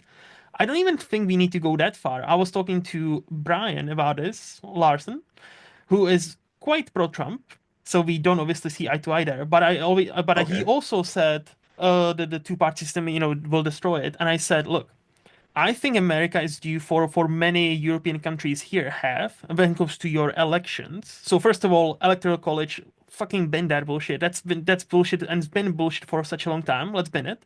And for you would should have what we have here, most countries have here. Two rounds. You have as Yes. many candidates as you want in a first round. So like I think most countries Yeah. have if you We're and we're collect we have places here that are going to that now, yeah. and it's starting to become a more popular idea, like a two-tier system, or Yes. I think it's called the two-tier voting thing, um, which makes But it's sense to a open certain to point. public. It's open to public. Okay. No, no, no, no, no, no, the Yeah. politicians, right? So, and this is my entire point. So, it would obviously have to rework the entire system, meaning you would have a first round, and anybody who can collect, let's say, 100,000 signatures that people want 100,000 people to run this person, they'll run. Doesn't matter the party. So, like, you can have 10 candidates, 20 candidates, 50 for whatever, right? Right. And it's the first round. Everybody should get that day or two off. There should be a holiday, really, so Right. as much people as possible can fucking go out and vote for. And again, it's a first round. You go with your heart. Doesn't matter if the Democrat, Republican, fucking Green, whatever. Doesn't matter. Right. And then, unless somebody wins with majority of like 60%, it goes down to the two people who receive the most votes out of the first round. And those, a week after, you have a second round, and there is no third party option. There is no write your own candidate option. No, you had a first round. Fuck you. It's A, Right. it's B. There is no party. There is no third choice. If you want a third choice, you had a first round, stay home. Right. You don't bullshit about these choices. And you go back and fucking vote, okay, lesser of two evils. And I think that would be an actual change possible. The question I, is, I cannot see that you know, happening because obviously that would have to, America would have to radically redo how they've done things for a while. And given the right. things like guns and Second Amendment, that's not gonna happen anytime soon. Yeah. It's like I said, it's a huge push. I mean, it really Yes. is one of them things that realistically Hmm. you can philosophize or you can talk philosophy about it. Yeah. My Yeah. brain's not braining today, but it's really just a lot of talk. And Yeah. um, You But know, the eventually, yeah, something, the system has to change. Like electoral college should have been abolished a long time ago, and like I, then it I should have I been don't think it should be abolished. I think it needs to be changed. I think it as needs to to be updated and modernized. like how would you modernize it? So my idea, Hmm. um, because of people will say land doesn't vote, but it does because people still live there. And why should someone in Los Angeles or New York, why should they get to dictate how people in Kansas or Nebraska? You know what I'm saying? Like, I trying to understand it, but like it so, doesn't make sense. okay, They do so, not. Like they okay, do okay, not. but it, all right, Because then try to you have explain the this otherwise without. then you have the So, other problem where so, people that that have 100,000 people who in most countries that's like a tiny city, not a fucking state, so have too much here's the power. thing. So here's the thing. This is where people kind of miss the plot a little bit or lose the plot. Hmm. You gotta, in your brain, you gotta remember that, Hmm. okay, you guys are looking at it from the aspect of England, France, Portugal, Spain, Hmm. Hmm. Germany. Yeah. You guys have entire countries that are Yes. smaller Correct. than our states. Correct. We have 50 states in an area Hmm. that comprise. So we're not homogenous. The South is Yes. not like Yes. the upper East Coast. It is not like California. It is not like the Hmm. Midwest. It is not like the plains up the top. These are all completely different groups of people who have different lifestyles. Some are Hmm. Of ranchers, course. some are industrial people, some are fishermen. Yeah. Yeah. And a New York City banker who doesn't know anything about ranching, who doesn't know anything about shrimp fishing, shouldn't be making rules for Hmm. how they get to live past a certain point.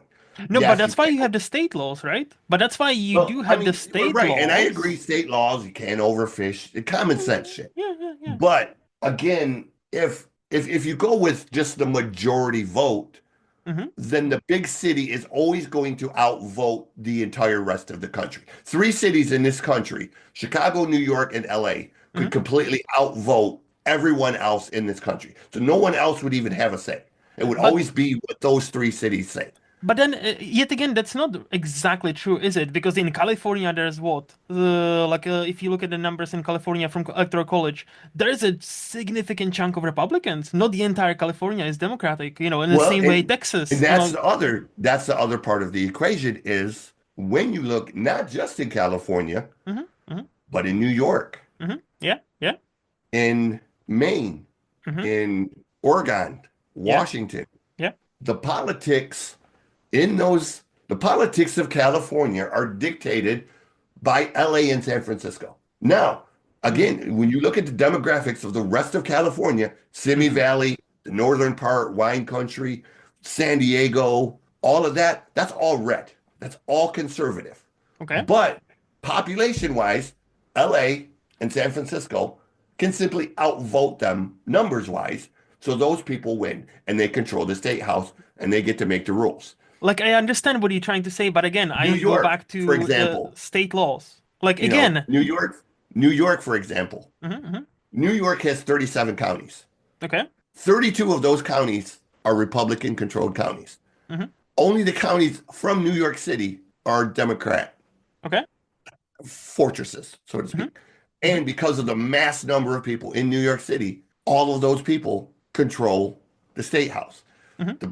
The governor comes from New York City to the mayorship, and then the mayor elects people to this board, this board, this board, this board. So all of these jobs, liquor control, gaming control, Hmm. uh, all of these jobs, these are all appointed by people from New York City. Hmm. And again, they make the rules. So it doesn't matter what the other 34 counties that don't agree with that says because you just don't have the numbers. So you I. have to figure out a way to balance it to a point where, yes, the cities do have a fair shot Hmm. in Hmm. the land doesn't vote argument, Hmm. but also the people in the middle of the country don't lose their voice in the process either. But the thing Now is, yeah, again, I huge push. understand. Oh yeah, no, I understand. No, I understand. I understand. I like this debate, by the way. I really like it. So I think, look, the electoral college, as far as actual presidential vote, should be abolished. Like, if you want to keep it on some sort of state level thing, fair. Yeah, like again, like I'm not saying like, oh, we should not have counties. No, no, no, we should definitely, because obviously different country in the counties, sorry, have different people living there, as you pointed out. Yes, they need a different representation because they should know what suits them the best, right? Oh, yeah, 100%, 100%. But again, as far as like president represents, doesn't matter if it's 50 or 150. President represents all of America. And it Exactly. shouldn't be that people from certain like southern countries or people from like North Dakota or South Dakota. Why do we need two Dakotas? Or why do you guys anyway? Like This is a the lot of state. area, bro. I know, no, It's a I know. lot of area. But again, state with 100,000 people have still two senators, the same amount of power in Senate as something as New York, something as California. The California is the fifth or sixth largest economy California in the has world. In the world. California. Well, yeah, In the senator wise, world. No, no, no, but no. But my representative, point is, what some tiny states that have the same Senate like representation, what they actually produce and what they actually contribute, and then compared to like California or especially California, who could be actual state on its own and still have a great economy. Like they have their problems, don't get me wrong, but on paper, the mhm, economy is fucking large. So it's again, like you say, yes, the big people shouldn't be voting for the small, but then we often, or you guys often, I'm in a situation where it's the other way around, where because of disproportionately things, again, electoral college is bullshit because what do we wait for every four, or what do you guys wait for every 4 years? right, Results of seven states. Results of seven swing fucking states. Because at the end of the day, it doesn't matter, Kamala or whoever is the next doesn't have to fucking campaign in California. They will win California. The same is like, effectively they don't have to campaign in Texas. They will probably win in Texas all the time. It always goes down to seven fucking states. And that's the problem. that's So it's not, so I what I'm agree. arguing, what I'm arguing is actually more choice because it shouldn't come down to seven states or five states or four states. It should come down to all of the Americans. And I guarantee you there are Americans staying at home like how many Republicans are staying at home in California because they know they live in a blue state, so their vote doesn't matter. Or vice versa. How many Democrats stay at home Right. in Texas where like, yeah, we live in a red state, or Louisiana, we live in a red state. I would vote for whoever is a Democrat, but I know ultimately my all alone voice will not change anything because of electoral college and because I live in a red state. Doesn't matter. That's right. So to You know what's me, cool like, though? no, I know, but look, so to me, I think run elect who you want to elect, even though it kind of affects the entire of the world, which is kind of scary. But okay, but elect who you want to elect. But get as many people to actually participate in the election process. Get as Right. many people to vote, so then there's no like oh yeah, nobody voted for this. No, you guys did, but many people have stayed home and are always staying home. And like to me, that always saddens me. You have the power to vote, but like in America, that's my problem. It's not really a direct power because there's so Right. many obstacles in the way that feels like, oh yeah, many people they would rather just stay at home because they know that in a grand scheme of things, their vote probably doesn't matter as much. As long as they don't live in Philadelphia, as long as they don't live in Georgia, as long as they don't live in like Arkansas. That way, You know. I don't know. Anyway. No, dude, I love that Hmm. we can discuss this Hmm. and do it like this. You know, Civilized way. Look, this is the problem yes, is people don't do this. Because when correct. you do this, this is where the exchange of free information, the exchange of ideas, Yes, this is yes. when it gets onto the table and people say, you know what? Okay, I can understand where you're coming from. Hmm. Hmm. So many people though just Democrat, Yeah. and I always use this story as an analogy. An Hmm. analogy. My grandfather, he is 98 years old. He Hmm. still runs his farm every single day. This man is as tough gets. Okay, he's a lifelong Democrat, Hmm. Kennedy Democrat, going Hmm. way back, Union member. you know, blue blood Democrat is what he would be known for, or known as. Hmm. Our neighbor next door, his name was Walter. Grandfather, 37 years working for General Motors, Hmm. retired. Walter, 32 years, worked at Ford. Hmm. He was as Republican, he was a walking example of John Wayne, Okay. gun-toting Republican, blah, blah, blah. These two were best friends, but Hmm. they were like Archie Bunker and George Jefferson. Yeah. Okay. Like they Yeah. would bicker about everything. Hmm. But here's the one thing. Walter grew corn, we grew beans. When our beans were ready to come in that field, Walter would be the first one at our house, 4:30 in the morning with coffee and donuts. Get out in that field, get these beans done, get them where they need to go. And when Yep. his corn come in, my grandfather would be the first one at his house, Hmm. get it done, boom. Hmm. Because that's how you survived. It wasn't about politics. It Hmm. was simply about surviving. Yes. And they would at each, oh, that's a Ford's a piece of crap. You can't park that Ford in my yard, or you can't park that Yeah. Chevy in my yard. They would little bicker, just dumb shit. And we would laugh at it. Hmm. But you never, ever saw those two men let one go without. When Walter's dad was sick with cancer, my grandfather, who did all of the cooking, Hmm. took that man meals every single night. Yeah. He would cook the meal, and before he sat down to eat, he would put some in a Tupperware dish, and he would drive down to that house, and he would give Walter dinner and the old man dinner. And, Hmm. it was just what you did. Yeah. And it was that was tempered into me of me and you, for example. Hmm. Obviously, politically, we're like this. Yeah. But you know what? Maybe we like the same movies. Maybe we like the same books. Maybe we like the same sports team. Maybe we like the same beer. Maybe we like the same pizza. We have so much in common. Hmm. Why the hell are we letting one thing dictate that we can't speak to each other? We can't be civilized to each other. We can't Hmm. sit down And to be as fair, I human. don't think we are that far apart. Like, I mean, I you're, don't think we are, but just, yeah. just saying, like, people literally will say, I can't be friends with you because you're Hmm. this. Hmm. And look, unless you're just fringe, unless Yes. you're just out there, Hmm. okay, then I'm going to stay away from you. Yeah. Yeah. Yeah. Obviously, I ain't going to endorse you if you're just a psychopath, okay? But if you got some common sense and you're willing to be a human being, Hmm. I don't care who you voted for. Yeah. Look, it's your choice. I was always told you don't speak about who you voted for. That stays in the booth. And if you want to discuss it, that's cool. But it's just one of them things. Like, look, the point of this whole thing is Hmm. the hot take was just kind of like we'll be No, of okay. course. I mean, No, of course. Look, I genuinely look, and that's what I said to Brian as well, who is actually very pro-Trump, you know. right? So and that's why I said to him as well. I genuinely hope you guys will be okay.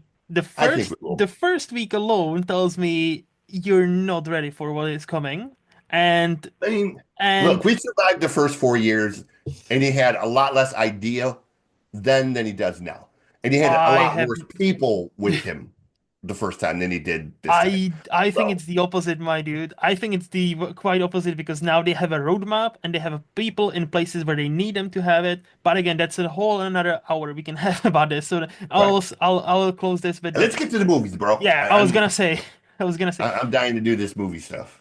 me too, me I too. love movies. So okay, let's move to the flicks part of the podcast where I'll ask you, CJ. So who's the last? Or not who, what is the last new movie you would rate 5 out of 5? So anything 2020s onwards. I think the one that immediately came to mind, it's a movie from Indonesia. Hmm. Uh, it's a movie called The Night Comes for Us.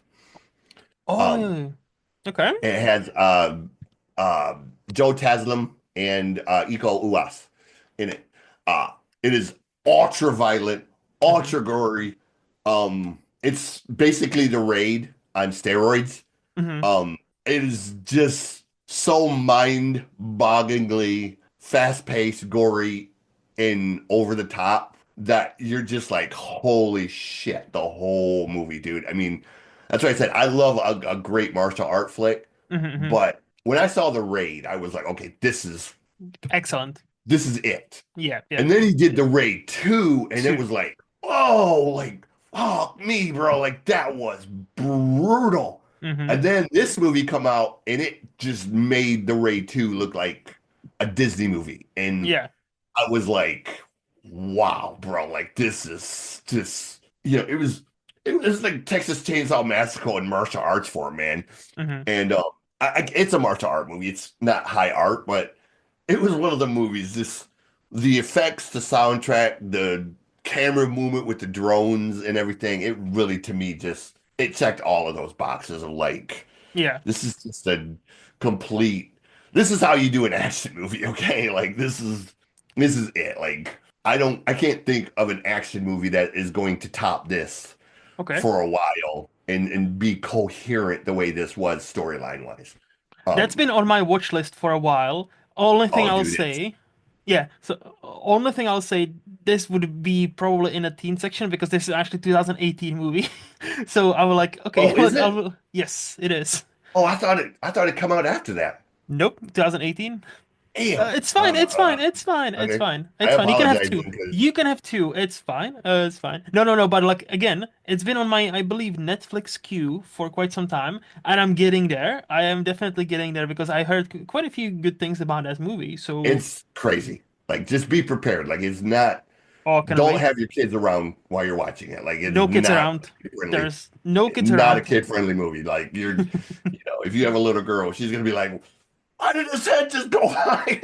And there are parts where the body parts literally just be like, "There goes his arm through the air, Great. blood." It's like I said, it's super ultra violent, bro. Okay. Um, Cannot like wait to it, watch it. yeah, it shocked me even. Like, I love violent movies, like Hmm. Toxic Avenger. I'm a massive, massive fan of Toxic Avenger, I've and just watched it for the first time like 4 months ago, 3 months ago.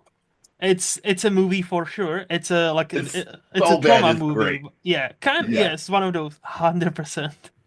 Okay, so I had the honor of tell me. interviewing Lloyd Kaufman. Um, Nice. brilliant man, love him to death, Hmm. hilarious. I One of my obsessions is movies that are so bad they're good. Like, Okay. I call them train wreck movies. Yeah, You yeah. know, like Hmm. train Hmm. wreck. You're not supposed to watch it, but you can't look away. Yes. Those are my favorite movies. The movies that are they're just they're terrible movies, but they're so terrible. You get engrossed in them. Like, is Hmm. this really as bad as it? Oh, it is. And it's the lines are just Yeah. um. Cheesy. So Yeah, yeah. yeah, like I have those movies. I have a massive collection of them of terrible movies that Nice. are my favorites that Nice. um No, I that's will watch over and over. So yeah, that's no, that's awesome. I also have a weak spot for those movies, like so bad it's good. Like mhm. like we understand each other right there. Like you don't have to defend those here. No, I'm Like not. I'm just like saying that's my I'm thing. your Like, guy. I'm your guy. Like so what is yeah. the okay, so let's hear your official teen movie. So anything between I 2003 didn't and 19. I couldn't think of one other than like possibly Deadpool. Okay. Um Oh, okay. I Deadpool is a was great like movie. I yeah, but I was like I couldn't think of one like sort of from that time period and Hmm. that I've watched recently Hmm. in I mean I've watched so many TV series recently that I haven't watched a ton of movies and I Fair. was like what was the last movie that I watched from that era that or from Yeah. that time frame that and I was like and then I looked over and I saw Deadpool and I was like yeah it's probably the Deadpool movie because So the first um one we were talking about. yeah that Okay, okay. I I hated the second one. Okay. I walked out during the second one. I haven't seen the third one yet.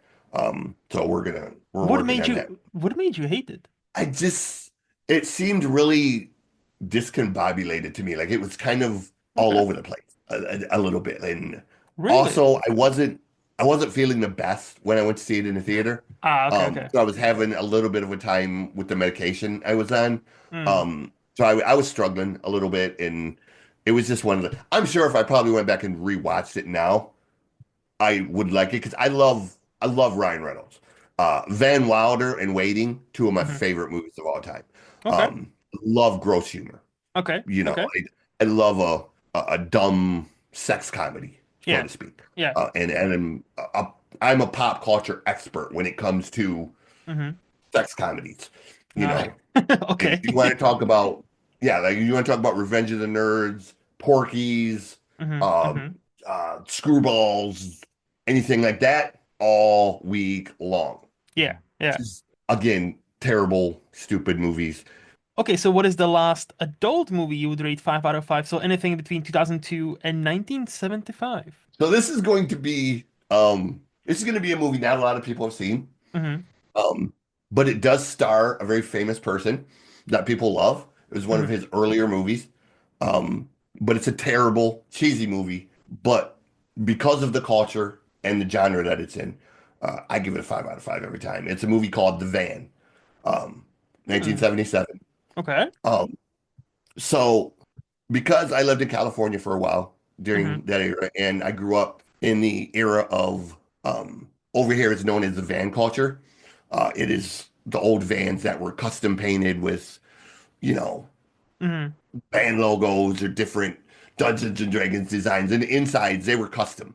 They had water beds, they had disco balls, they had just velvet everything on the walls, man. They were customized in crazy ways. That's what Yeah. the movie is about, basically. It's about this kid who gets his own. We so there were two terms that were used very loosely for these vans Hmm. because they were basically hotels on wheels. Okay. Um, so if you were from the West Coast or the Southwest on that side of the country, Hmm. they were known as stabbing cabins. Okay. Uh, I wonder if you why. were from what? I wonder why. If you were from the Midwest or the Mhm. South, we called them shaggin' wagons. Subtle. You know, I like it. It's very subtle. Yes. yeah, getting very Austin Powers in there. They were called shaggin' wagons. So that's basically what this movie. It's a sort of a Porky's Hmm. type of movie about this kid who gets this really awesome, you know, vans, got the water bed, the five TVs, the stereo, all that. And of course, he's in love with the girl. The girl's not interested in him because she thinks he's ridiculous for having this van with a water bed. So he's spends the whole movie basically trying to get laid by Hmm. her. But it's showcasing the van culture. Yeah. Um, Yeah. Now, my buddies growing up in the 70s and 80s, I was surrounded by these things. Hmm. My dad owned one, my uncle owned one, a lot of my friends in high school owned them. Um, so I had this sort of weird appreciation for the art that goes into, because when you customize these things, I've seen thousands of these things in Hmm. every color, lime green, purple, white, brown, black, blue, strobe lights, LEDs, disco balls, pirate theme, Prince theme, uh, Boston Rush, Molly Hatchet. I mean, I've seen these things in the most creative forms you would ever, Star Wars. Yeah. Um, I mean, I knew one dude who had one that literally the inside looked like the damn Millennium Falcon. Okay. You know, tens Cool. of thousands of dollars for this thing. Yeah. But it was okay, that's creative, man. Like that's a different form of art Hmm. to not only think of how to do this, but then find somebody who can make it Yeah. happen. So this movie is About about that. sort of that of van culture with the teenage sex romp type of thing. And it stars one of the stars is Danny DeVito. Yeah. So yeah, it's a cheesy, terrible movie, but I love it. It's a 5 out of 5 for me all the time because Okay. it's again so bad. It's good. And Yeah. the bad guy's name is Mundo. So I mean, you gotta love a movie with a bully named Mundo. Uh, Okay. I so I will be honest. I have never heard of that movie yeah, before.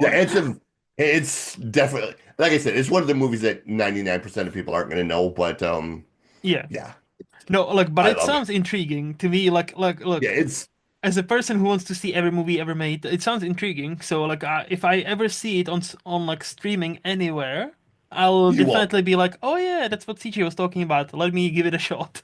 Let's see youngish Danny DeVito, me in a six Um, band. it was during the days he was doing Taxi, the TV Yeah, show Taxi. yeah. So but he's playing a very Danny DeVito character. He's Hmm. he owns a car wash, but he's also a bookie on the Of side course. while he's running the car wash. So, I mean, as he's one does, like as one is, yes. yeah, like if you remember the character he played, Louis from Taxi, it's very much the same type I've of never thing. seen Even Taxi, to though, be honest. Like I oh might wow, blow your mind, crazy but film. I hear good things about it. But it's obviously like, Yeah, it's not a TV show that here at least would be, yeah. anywhere to be I mean, streamed. Christopher Lloyd, Danny DeVito, uh, Jed, Jed Hirsch. I mean, just Was star Robin after Williams there as well? he was Or for a while. yeah. Andy Kaufman Oh yeah. was in it. Just had star after star. Gloria Radman, um, Jeff Bridges in his early days. I mean, it Mm, was so stacked with stars who weren't even stars at the time. yeah. Um, that it was one of them things where pretty much everybody it was became a star later doing something different. Hmm. So yeah, it's Now, the if I van. ever see it, like if I ever see the van stream, oh wait, it's actually available on Amazon Prime here. So Oh, is it? on my watch list it goes. And because I Nice. look, every once in a while, I'm not in a mood for like I love all kinds of movies, right? But you need to Right. be in a mood in a mood to watch like a this heavy drama and this like super intense thriller or this super intense horror movie, right? And sometimes you're not in the mood for those like intense movies. Sometimes you just want a dumb, cheesy comedy Yeah. about, This is it. shaggy wagons and all that. So, Yeah. hey, like, This is it. This is a very Porky's hey, yeah, fair. type Why of not? movie. I, You know. I do not discriminate against people or movies. So Yeah. I'll give any movie a shot. So like, You know. okay, so You can hate me later after seeing it. nah. Now, No, I'm just worst kidding. case scenario, I'll be like, okay, that's not my thing. Best case scenario, I'll be like, this is fucking funny. I will be like, Yeah. all right. So, It's what would be the last old movie you would rate 5 out of 5? So anything um, 1974 and older. this one actually came out in 1975, very early 75, I'll allow but it it. was filmed in 74. Um, I've been rewatching all of the John Wayne movies. Oh, okay. Um, so the last one that I've watched is Rooster Cogburn. Oh, The I one heard with about it. the second one in the series, him and Katharine Hepburn. Um, so that was I haven't seen a lot of old movies that Hmm. are Hmm. pre 1974 Hmm. lately. So Okay. that would definitely probably be the one that Hmm. I'm also rewatching the Clint Eastwood stuff. Nice. Um, I have like the Good, the Bad, and the Ugly, Oh the yeah, the the spaghetti Dollars western. trilogy. Yeah, yeah. Um, I got those in there, but I haven't watched them yet Oh, or those are rewatched them. amazing. Right. I've seen them before, but Okay, it's okay. been like 10 years. Yeah, yeah, yeah. So, and I'm one of them people like there's certain movies I don't want to see again. Okay. And then there's certain movies I like to revisit every 5 or 10 years. And then there's movies I will watch 5 to 6 times a year. Hmm. Hmm. Um, Iron Eagle. Dumbass, stupid, cheesy movie. I watch that movie 4 times a year and never get tired of it. The soundtrack, you can't go wrong with any movie that has Queen in the soundtrack. You just can't. But come Okay. on, F-16's blowing up shit, rescuing his dad. Like you hear that argument, Top Gun versus Iron Eagle. I'll take Iron Eagle every day. I mean, Top Gun was more of a serious tone. Obviously, it's the Hmm. bigger budget, but Iron Eagle and Lou Okay. Gossett Jr. Okay. And that's my argument. Lou Gossett Jr. That's As a person who has not seen Iron Eagle, I'll again, it would be on my list. It's like I definitely want to see it, especially if it's killer compared to soundtrack, dude. okay, like Killer soundtracks. soundtrack. Sometimes that's all it takes, like Oh, a good soundtrack, yeah. and just look. I'm a definitely one of those who I judge movies based on what they are, not what they Mhm. meant to or what I wish them to be.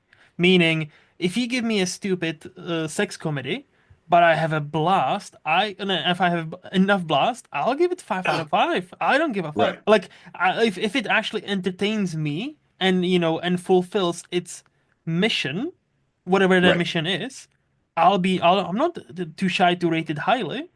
Like, so like, if it's a Western, if it's a drama, if it's a comedy, if it's a Iron Eagle, Yeah. like, again, like I So would, it's a movie you have to suspend disbelief. okay. Because obviously, a bunch of high school kids and an old retired Air Force agent hijack two F-16s, fly across the world to rescue his dad, who's shot down over Damn. a Middle Eastern country. I think they kind of lean into it was during the era with Libya. Hmm. Hmm. So they don't say Libya exactly, but the bad guy is very Gaddafi-ish. So obviously, yeah, 16-year-old kid steals an F-16 fighter, flies across the country, rescues his dad, blowing shit up along the way. Um, But I hear on the there was a normal day in the 80s anyway. So like, But on the verge of getting shot down, and of course the Air Force show up just in time to save his ass off the coast of blah blah blah. So, again, total no suspension of spoilers here, disbelief. okay? But No spoilers yeah, here, but I'm just okay? saying it's if you've seen Top Gun, Yeah. it's Yeah. similar in tone, Yeah. only cheesier, funnier, better soundtrack, Okay. more kind of tongue in cheek, and again, Lou Gossett Jr. This is, I mean, that's my argument. Lou Gossett Jr. I'm a huge, huge fan. Mad Okay. respect for Lou Gossett Jr. So, Okay.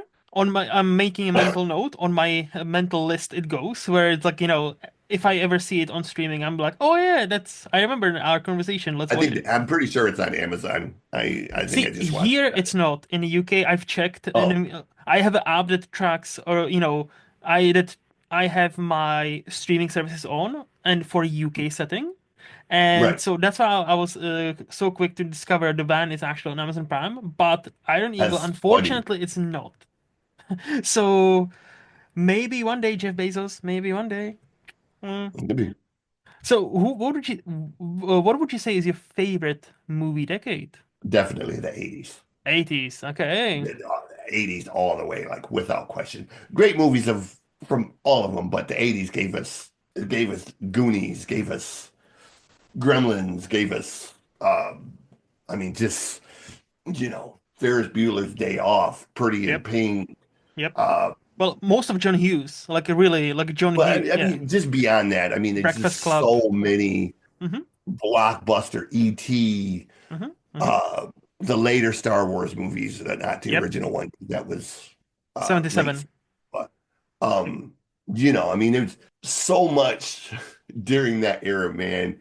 Hmm. Bill and Ted's Excellent Adventure, Yep. um, another completely terrible movie that shouldn't have been nearly as funny as it was, but just great Hmm. lines, great cheesy, stupid lines. Hmm. Um, you know, put them in the Iron Maiden. Excellent. Execute them. Bogus. It was just shit like that. That Yep. was great. If you were a teenage metalhead, you got that joke immediately. But Hmm. um, you know, Yeah. No, 80s is and great. again, teenage boys time traveling. Nice. Come on, dude. Like that's an outrageous. They don't come up with movies like that now. It's Nope. you know. So That's for sure. I'll take 80s movies. And the 80s slasher films are the best too. Like horror movies today are terrible. To be fair, Um, slashers, that's where it's established like, properly its roots. Like, obviously like John Carpenter Halloween was 77, yeah, 79, but like 80s where we gotten like, most of the others, the sequels, the Friday the 13th, right. Nightmare on Elm Street, all those big. Silent Night, Deadly Night. Oh yeah, That's that is Hellraiser. yeah. Hellraiser is also there towards the end of the Or 80s. what's the oh I can never remember Chucky, the damn. like a child's No, play. the I was also um hold on. holding. No, but I'm just gonna say whilst you looking up. No, like if 80s should be praised for one thing, really horror is where many horror franchises we now know and love, like popped off. And for better or worse, many great like horror movies, like especially slashers, came from 80s. Yeah. I am a huge fan of let me see, Clint Eastwood, Commando Enemy Mine, Indiana Jones, Football, Phantasm. The Phantasm movies are I still haven't seen another. those. I heard of Oh, them. that's such a creepy, Hmm. creepy series. And what's so great about the Phantasm movies Hmm. is a guy who plays the mortician. Hmm. Um, he's a Scottish dude, is Angus something or another.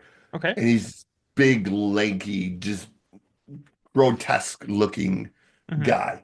Yeah. Wasn't even supposed to play the role. Like Mm. he wasn't really even an actor. He took his granddaughter to an audition for the movie, Oh yeah. and the director saw him and You look was creepy. Do you just want to be in front of camera? he looks like the guy from Rocky Horror Picture Show. Mm. And he saw him and he's just like, you, you are the mortician. Like you That's our just, creepy dude. That's him. yeah, like he had that sort of lurch look from, But you imagine know, being that dude, right? Like, be like, thanks, I guess I'm gonna be in a movie, but also thanks. I mean, hey, you know what? Sometimes you got to lead into it. Oh yeah, yeah, 100%. I mean, look, Hey, Ryan Reynolds ain't gonna win. Ryan Reynolds ain't gonna win no Oscar for a dramatic movie. oh, he will. Ah, he will. I have a Mhm. theory about this. I have a theory about this. I actually formulated properly. So I'll share with you before we move on. There, when it comes to Hollywood, it's split between 10, 80%, and 10%. So there's Uh-huh. 10% of actors and all the artists. That's it's not a question of if but when, like Saoirse Ronan, Zendaya, like Florence Pugh, like all the current massive talent. There, it's not a question of when it or sorry if but when really. And then there's the 10% below. That's like, yeah, they never have a chance because mostly they are like B, C, deep actors. They never get a chance, proper chance. Unfortunately, some of them great, but they don't have the studios behind them. Right. But, and this leads me to my 80%, the majority of Hollywood, I have a theory, which has been proven many, many times over. Give any actor or most of the actors, give them a great movie and a good year where not much is happening. Anyone, almost anybody can win an Oscar. Like if all like like Ryan Reynolds is, I can see him. I've seen some of his like Buried is one of the movies where he is not like Van Wilder. He's stretching those dramatic muscles, Hmm. and he has a talent. Like, and again, I can see him if there's I a mean, year maybe with where the right everything, role, but yeah, exactly, everything. Again, that's what I'm saying. If everything were to align 1 year, The Rock, for all I care, yeah, I will say this. I can even see even The Rock, Dwayne Johnson. uh, If everything were to align, he will win an Oscar. I guarantee it. maybe. But Genuinely, like he is the top of the Hollywood where that's why he's now working with A24 because like he wants to stretch those muscles. And if everything were to align for him, I can see it. I'm right. not saying he deserves it. I'm not saying he's the best actor we have right now. No. I'm No. saying modern Oh no, no, Hollywood, no, no, no. modern I Hollywood, you have to have the backing behind you, Yeah. firstly. But I'm just saying sometimes you lean into what you're good at. And Correct. Ryan is Oh yeah. like when they said he's playing Deadpool, I was Hmm. kind of like, yes, Yeah. absolutely 100%. And then he did that, teaser, and it was just like, oh yeah, there's You mean the leak? You mean the like yeah, I wonder um who leaked it, the test footage that it was was supposed to, yeah. it was Ryan. Yeah. Ryan has admitted that it was Ryan. Somebody from his, yeah, 100%. But I mean, sometimes you're just born to play a role. Yes. You know what I'm saying? And Hmm. Ryan was born to play Deadpool. 100%. Um, so it's just one of them things where Hmm. when you're good at something, again, lean into it. And hey, if you're not an attractive guy and you get a movie franchise that's based on a horrible looking, spooky as creepy mortician alien guy, then hey, get your money, player.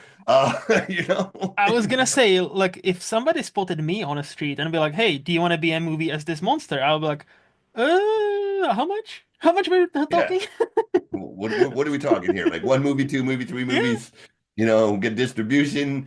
I mean, I know the business, bro. Like, what's yeah, up? Like, are the residuals, yeah, is this a yeah. one-time thing, two-time thing? Yeah. When's my checks coming in? And Um, people love the monsters. People love yeah. Oh, what do they monsters. do? A good monster is a good Hard to come monster. by. Good monster, like Yeah, yeah. so, There's a reason Frankenstein, Dracula, all those, like, if we go back to the OG days, there's a reason yeah. those are still popular and those are still Yeah. relatable. I just go ahead. I'm sorry. I didn't No, no, mean no, to cut Onigo. you. No, that was pretty much it. I was, I was gonna say I just watched the new Nosferatu movie. Uh-huh. I didn't give it a 5 out of 5, but I a lot of respect for I loved what it. I what fucking he loved did it. with that movie. I mean, this is a not an easy movie to, No? you got to remember that this is a timepiece, Yep, yep. or so you can't just modernize it. Um, Correct.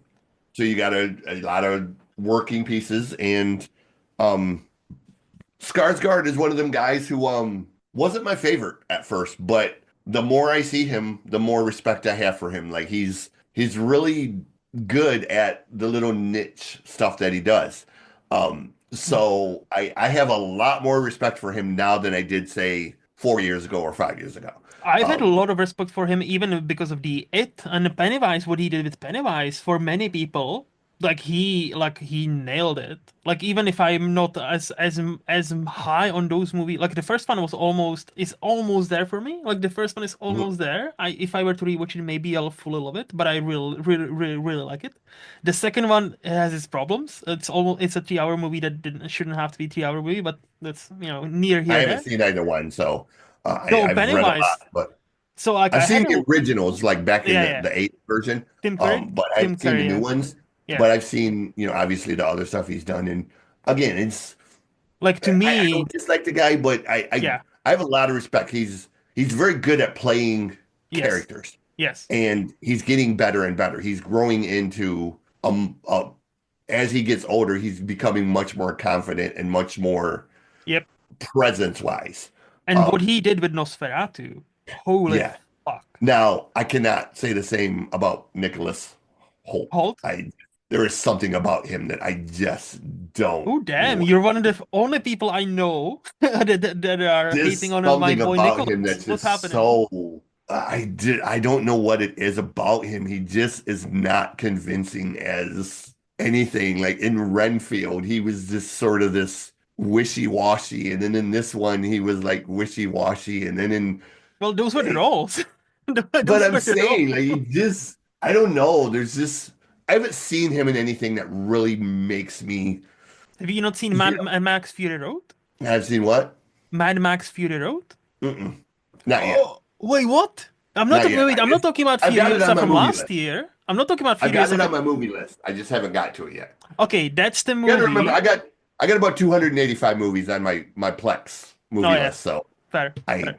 it You mean takes time. And wait? You mean legally purchased movies? Oh, Plex? What is that? yeah, so I Plex is I know exactly yeah, what it is. I know I exactly. basically I use it to be able to watch it on my TV, Yeah, yeah, as opposed to having to drag DVDs yeah. across. So No, Mad basically what I'm Max. doing is, I will say for my boy Nicholas Hoult, he is, I think, sneaky. This is how I think if you have a good parents, him and like Zendaya, this is how you go from like a child star to a superstar later on. Because he has been at it for now 2 decades, ever since he was a literal child. And right. now he like developed into like this leading actor where it's like, damn, like I haven't seen Juror number two, but he's supposed to be excellent in that. He was getting That's a like Clint Eastwood movie, so yes, yes. it's gonna be something. He was getting Um, like an Oscar buzz for that movie, and I think if the studio decided not to bury it, he might have actually been nominated. I don't know, I haven't seen it, but apparently it's he's because great. Clint Eastwood basically pissed him off. The reason they Yeah, buried it. but Um, for like Nicholas, like like Nosferatu, excellent movie, excellent. And again, like to report I mean, about Bill Skarsgård, yeah, just the what he did with his voice, and then when he then yeah, learned from the interviews how he's talking about how he worked with like Mongolian monks to yeah, practice to get lower his registry. Like he does the thing that Jared Leto was supposed to do or was trying to do with Joker, but he went all wrong about it, and he does it. yeah. But then he learned. But between takes, he's just a cool guy. Even in the wake up, he was just a normal guy. He wasn't like, I'm a method actor. Look at me. No, he was actually like communicating with Right. people like a normal person. So like he Because does the thing properly. yeah, well, because he did the same thing with the role from the John Wick movie, Yep. with that accent, So he's very adept at He is committed. getting. He's getting better. He's I getting more mean, confident. He's getting more.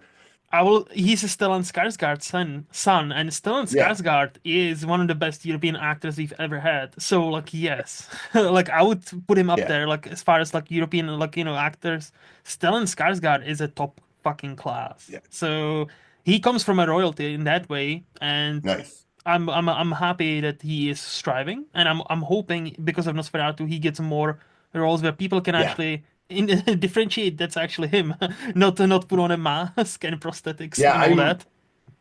I know he's in the new Crow remake, and I'm kind of like, That's supposed to I, be terrible. I was like, I'm going into it expecting the worst, but hoping that it's better because I it's him. Because it's him, yeah, yeah, I'm gonna give him the benefit of the doubt and see what he does because he me is a too. great actor. Maybe he took a complete bucket of shit and turned it into something a little shiny on the Hmm. surface. Me Not too. holding my breath, Yeah. but maybe it's not as bad as, I have pretty low standards for movies, obviously. I mean, I like Iron Eagle, so I mean that says a lot, but um I will say I've only seen no. the trailer for the latest Crow, and even from that trailer, I'm like, this is supposed to sell me on that movie, and it does the opposite. Like, Yeah. holy shit, that trailer was bad. And just the trailer, and then when I saw the reviews, the first reviews coming in, and everybody hating it, like properly hating it, and I'm like, okay, I'm definitely not a cinema, but hey, maybe on streaming, I'll give it a shot. I still want to form That's my what I'm own saying. I opinion. mean, I ain't going to the theater to see it, Yeah, but yeah, once it comes out and correct. if I see it in a Walmart bin for $4, I'll grab it just for the sake of Yeah, throwing it in the collection and having yeah. it, or I'll go to the video store and get it off the Hmm. resale rack for a couple bucks and Nice. so yeah. So you've Anyways, hinted that you had a movie hot take, so let's hear it. uh two, um Oh, tell me. number one, Christian Bale makes me want to drive spikes in my eyes. Holy shit. I don't like Christian Bale. That man Why? has never. There is something about him that just aggravates the shit out of me. Hmm. I absolutely detest American Psycho as a movie. Well, I I, don't think you should be rooting for. Well, some people, well, no, some, I get, I'm not, but yeah, yeah, yeah. just that movie, the Even like the Batman movies.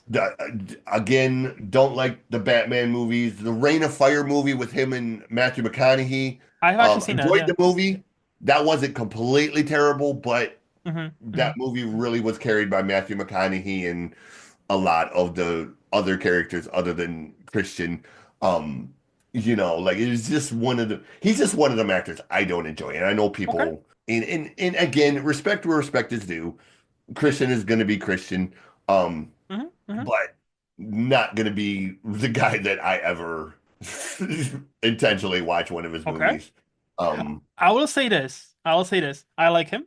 I really like him. I respect him. and a lot of people do, and that's cool. I Yeah. mean, no I don't disrespect. think I don't think he should have won for the fighter because I that was a movie I need to rewatch because that movie did nothing for me. Never seen it, so don't Most, no to be idea. fair, most of David O. Russell movies they do nothing for me and people seem to love them. So I'm guessing I'm the minority, which fine. I'll own up to that. I'm probably the minority, but I think he deserves to have an Oscar. Christian Bale. I don't think it was for that movie because okay, but anyway, okay, that's just my kind of like Right.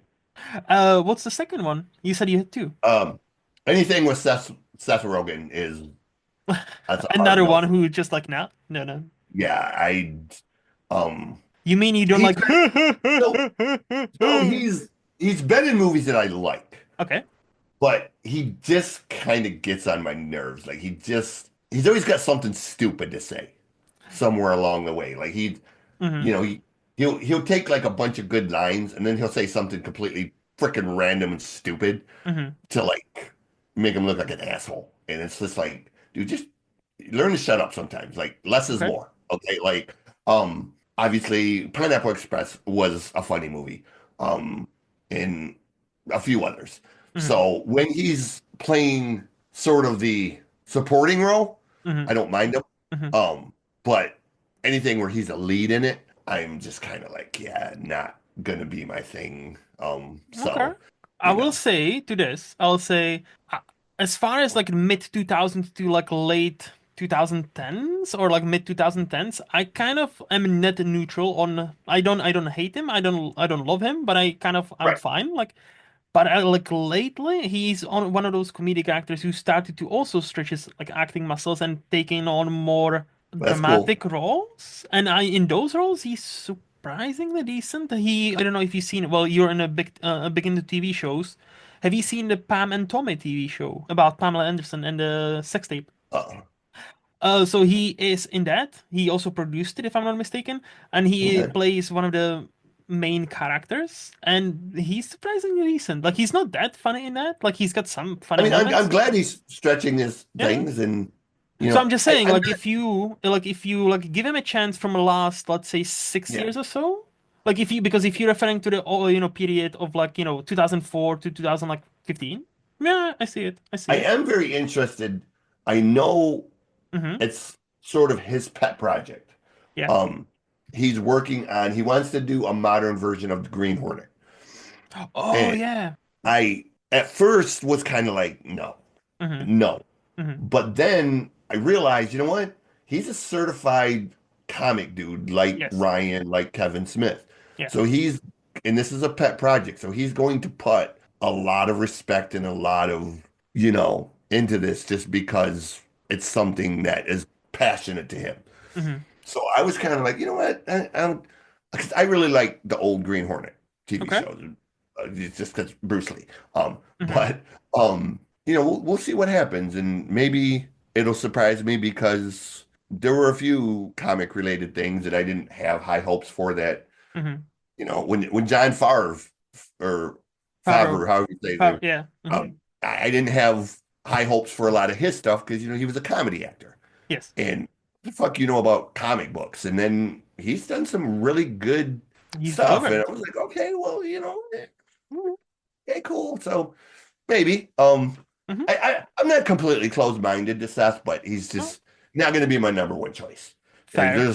there's a fair list of people that he's going to fall behind on movie night. And see, this brings me to our last category. So let's flip it now and let's say, who would you say is the most underrated actor then? Oh, Walton Goggins.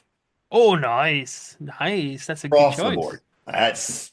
This man is, excuse my language, but this man is a walking goddamn American treasure. Okay, like it doesn't matter what role you give him. Mm-hmm. Mm-hmm. This man, whether it's Hateful Eight, whether it's Justified, whether it's Sons of Anarchy, whether it's The Unicorn, whether it's Fallout, White Lotus, this man is just Yep. righteous gemstones, man. Like he just delivers.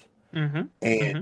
it's like this man is, And see, this and is this is the man I'm talking about when I say 80% of people.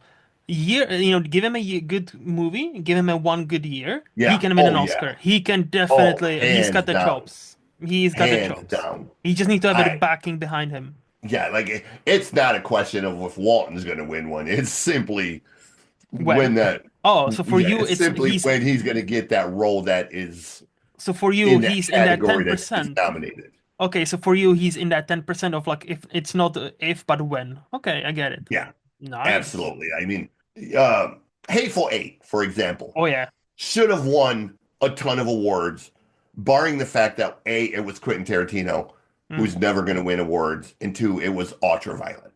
Mm-hmm. Nothing with Samuel Jackson is ever going to win an award. Well, Well, I think he's won quite a few Oscars. Django did. Django did. I Yeah. rephrase that. Django did. Pulp Um, Fiction. but Hmm. again, Walton is so universal. Yeah. Whether he's playing the redneck, whether he's playing the funny religious dude, whether he's playing the serious dad, Hmm. he's Hmm. just the ghoul. I mean, he's just such a well-rounded, and he's a wonderful man too. Like he's a brilliant photographer. Hmm. Uh, the dude is just he's an example of what every actor should strive to be. Yeah. And that's I didn't have to think about that one. It was like this Nice. man doesn't get nearly the credit that Uh, agreed. so Agreed. So did you have to think about too hard about who's the most underrated actress we have right now? I had to think about it for a minute, Okay. but then it kind of dawned on me. I think to me, it's Chloe Grace Moretz. Oh, Um, nice. I there's something about Chloe that I Hmm. love. Like Chloe can be the innocent type, or she Hmm. can be like the kick-ass Yeah. type girl, or she's played so many sort of levels of characters. Um, she's sort of really versatile herself, and she's still Hmm. young. Oh yeah. So, I think she's another one that definitely could win a ton of awards still as she gets a little older and grows into her adulthood. I mean, obviously she's an adult now, she's not a Yes. teenager anymore, but as she starts getting older and playing more roles, um, she very much could be a Reese Witherspoon or Hmm. somebody like that that plays serious characters and just I would love um, to talk to her because it seemed yeah, like, early 2010s, it seemed like she was hyped up to be like the next, like as you say, like Reese Witherspoon, like or like one of those like yeah, leading ladies. And then like she still makes movies, but it seems like Hollywood kind of shifted her aside for a bit. And I'm like, what happened there? Because like she was supposed to she's been all the movies like since like from like 2008 to 2012 it seemed like every year there was like at least one or two movies with her, right? And I'm like, what happened there? Like, like afterwards, like she's still in movies, don't get me wrong. I just feel like she's not getting the A projects, and I wonder why yeah. that is. I really wonder why, because she's got the Because talent. Like, there's other it girls right now. yes, of Um, course, yes. the one who was there the one who played in the Wednesday series is sort of the Oh, Jenna Ortega. yeah, Jenny's kind of stepped into that Hmm. little space right now. And of course, her time will come where she'll fade out and somebody else will come and it happens. Um, you just got to reinvent yourself. Yeah. No, we'll see. You We'll got to see. be But that's a good shout. That's a good yeah. shout, my dude. So, who do you So think is the most underrated director we have right now? uh, I don't know. I don't know a whole ton of That's fine. director. We Um, can we can skip if you want. I think director wise, I Hmm. think director wise, it would be for TV. It would be Okay. Tyler Sherry. Um, Oh. because you have Yellowstone, then you have Tulsa King, and then Landman with Billy Bob Thornton. He also was the original idea guy behind Sons of Anarchy. Hmm. Um, so Tyler has built this empire, this billion-dollar empire of these really wild timepiece shows of, hey, we have ranchers over here, we have oilmen over here, we have gangsters over here, all tied together by cowboys and the middle America theme. Hmm. Um, but his technique, it's really sweeping, like a lot of I don't want to say drone work, but a lot of sweeping, massive shots of national forests and Hmm. ranches and you know and landman. It was just the shot of like you could see like 20 miles of oil field with just oil well after oil well, and Yeah. it just the shots are so over the top that it's like wow, there was a really brilliant Hmm. cuts Yeah. within the context of showing the scale Hmm. of, hey, it's Yellowstone, Yeah. this is a massive working thing. And then you see this sweeping shot that's thousands of acres. And it gives you context of, okay, this is what we're working with. We're working with a ranch that's 40,000 acres. Yeah. This is literally the size of England. you know, that's how big this freaking ranch is. So it gives you a lot of respect for, Hmm. wow, these are some hard ass cowboys because they're out here riding horses and they just ain't going down to the mailbox, man. Like the mailbox is, the mailbox is 3 miles down the damn road. Um, you Okay. know, Yeah. so, um, Okay. and the fact that he's doing 4 TV shows at one time Hmm. is pretty damn amazing too. Like Hmm. not just movies, but TV series that, So I had to look it up. So he only directed a couple of things, but I think where what are you talking about? Like he definitely is more of a writer and creator. Like yes, like right. Yellowstone and all those. Yeah, Like he's I well, he directs a bunch of stuff too, but he's definitely the creator and Yes, writer than yes. Like I um think he's much better writer and director. I will say that because like he wrote one of my favorite movies for the past like a decade or so, Hell or High Water. He did it. He didn't direct it. He wrote it though. And that Okay. story, like again, he feels like him. I'm one of those people who still haven't seen a single episode of Yellowstone. I'm sorry. No, it's good. But I heard the great things about it from people who watched it. Landman is better. Landman Okay. is better. Like See? Billy Bob Thornton, dude, just it is it is a Billy Bob Thornton role. Okay. Just that's all you have to say. And Is if you apparently, like Billy Bob Thornton, hmm oh, I do. this show is you're gonna love this show because it is a Billy Bob Thornton role through and through. hmm Okay, it is Mr. Woodcock or Bad Santa as a Texas oil guy.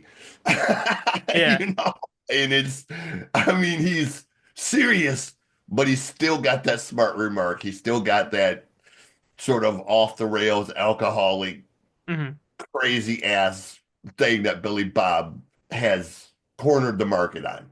Yeah. Billy Bob is another one who he plays a certain kind of role, and Well, he he's can do it all, very, really. very good at Yeah. it. Yeah. Um, Also, so with Tyler Sheridan, I'm just gonna say he also created the TV show called The Lioness with Zoe Saldana. yes, I hear he's great things. awesome. Again, haven't seen Yeah, it. Hear good things I about it haven't though. watched Lioness yet, but that's another one he's got like 4 or 5 TV series Yeah. he's doing, Respect. and that Like, can't be easy, man. Like that's a no, lot of moving pieces all at once, and that's a lot of balls to you know. juggle. Yeah. Like, Yeah. no. Yeah. You know, juggling more balls in a Thai whorehouse, you know? Um, sorry. So no, it's all right. You're good. You're good. So I know the next one is difficult, but do you have a one or two movies you want to shout out as underrated? Movies underrated. Hmm Nosferatu would be one. Okay. It surprised me. Like I kind of went into it open-minded because hmm again, being the period piece that it is, a lot of forethought had to go into this to Yes. deliver on what it was originally with a modern take and whatnot. It helps when you have amazing actors like, Lily you Rose know, Depp and Bill Skarsgård. Yeah. but again, it's also a story very easily could get fucked up if you don't know what you're doing. hmm The use of shadows, the use of mood, the use of so many set pieces that the way he did it Yeah. was really executed way beyond and he's done it with other movies. I haven't seen a ton of his other movies, but he's another one that as his movies progress, you see him getting stronger and better and Eggers is really he's gonna be somebody special, man. Like Oh, he he's already is. He I only mean, directed yeah, four but movies. but he already is, but he has the potential to be up there with Yeah. Yeah. Yeah. Lucas and Spielberg. Capella and Spielberg and those guys. Like he has the potential to be in that hierarchy of hmm the guys the Peter Jacksons and the uh who's the one who did Avatar and Titanic? James Cameron. Cameron. James Cameron. Yeah, so, he has the potential to be up there I with don't those know. guys. Yeah, like on a quality level, 100%. I don't know if his movies will ever make money because even Nosferatu, Right. they made So Nosferatu I'm made talking money. quality wise. No, yeah, I'm talking quality wise. I I, know. No, but like it's, if you haven't seen it, I would strongly. I've seen all four movies of his, and I really liked all four of them. But if you haven't seen it, The Northman, excellent. I And have is that a Robert Eggers movie? yes, it is. That makes So much sense, total right? sense. Right? Right? Yeah, now that you say that, that makes total sense because And it was yeah, criminally underseen that year, 2022, and many yeah, people did not go to see it because that flopped in the box office. But it I was love such a great movie. It's I visually I stunning. had to see that one just because Viking heritage. Yeah.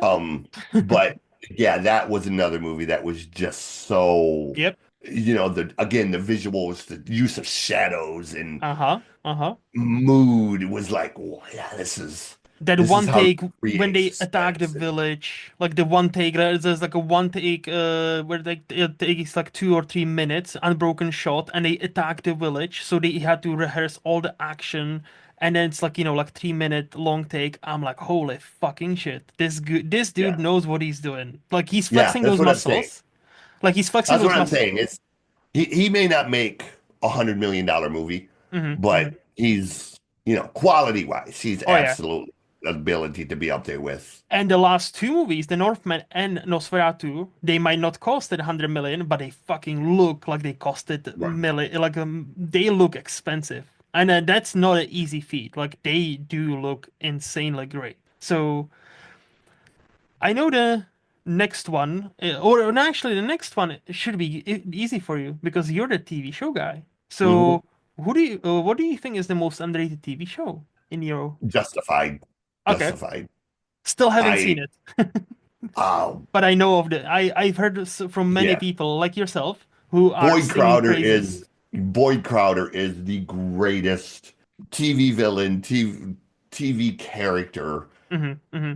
ever to me. Like, did Walton played this role just, the fucking crazy redneck off the rails. One minute he's there to help you, one minute he's there to can try to kill you.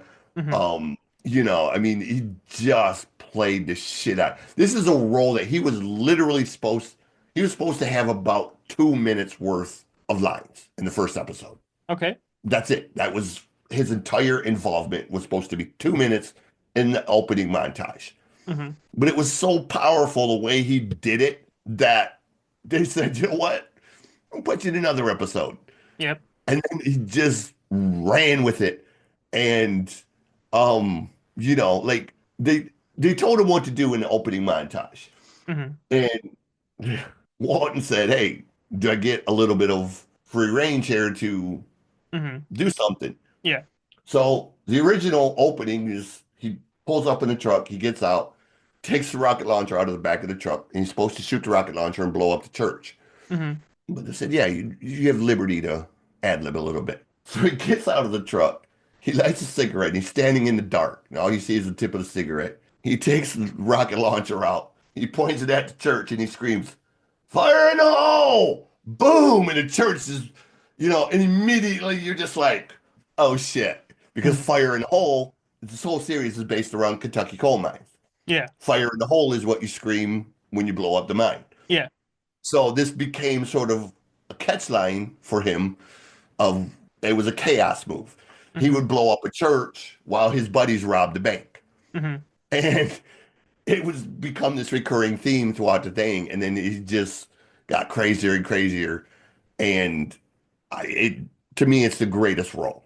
Yeah. Timothy Oliphant plays the hell out of Raylan Givens and all Hmm. the other people, Hmm. but Boyd is what makes that series. You take Boyd out of that series, it's not nearly as interesting. And Walton has built from there, obviously, to Yeah. so much more.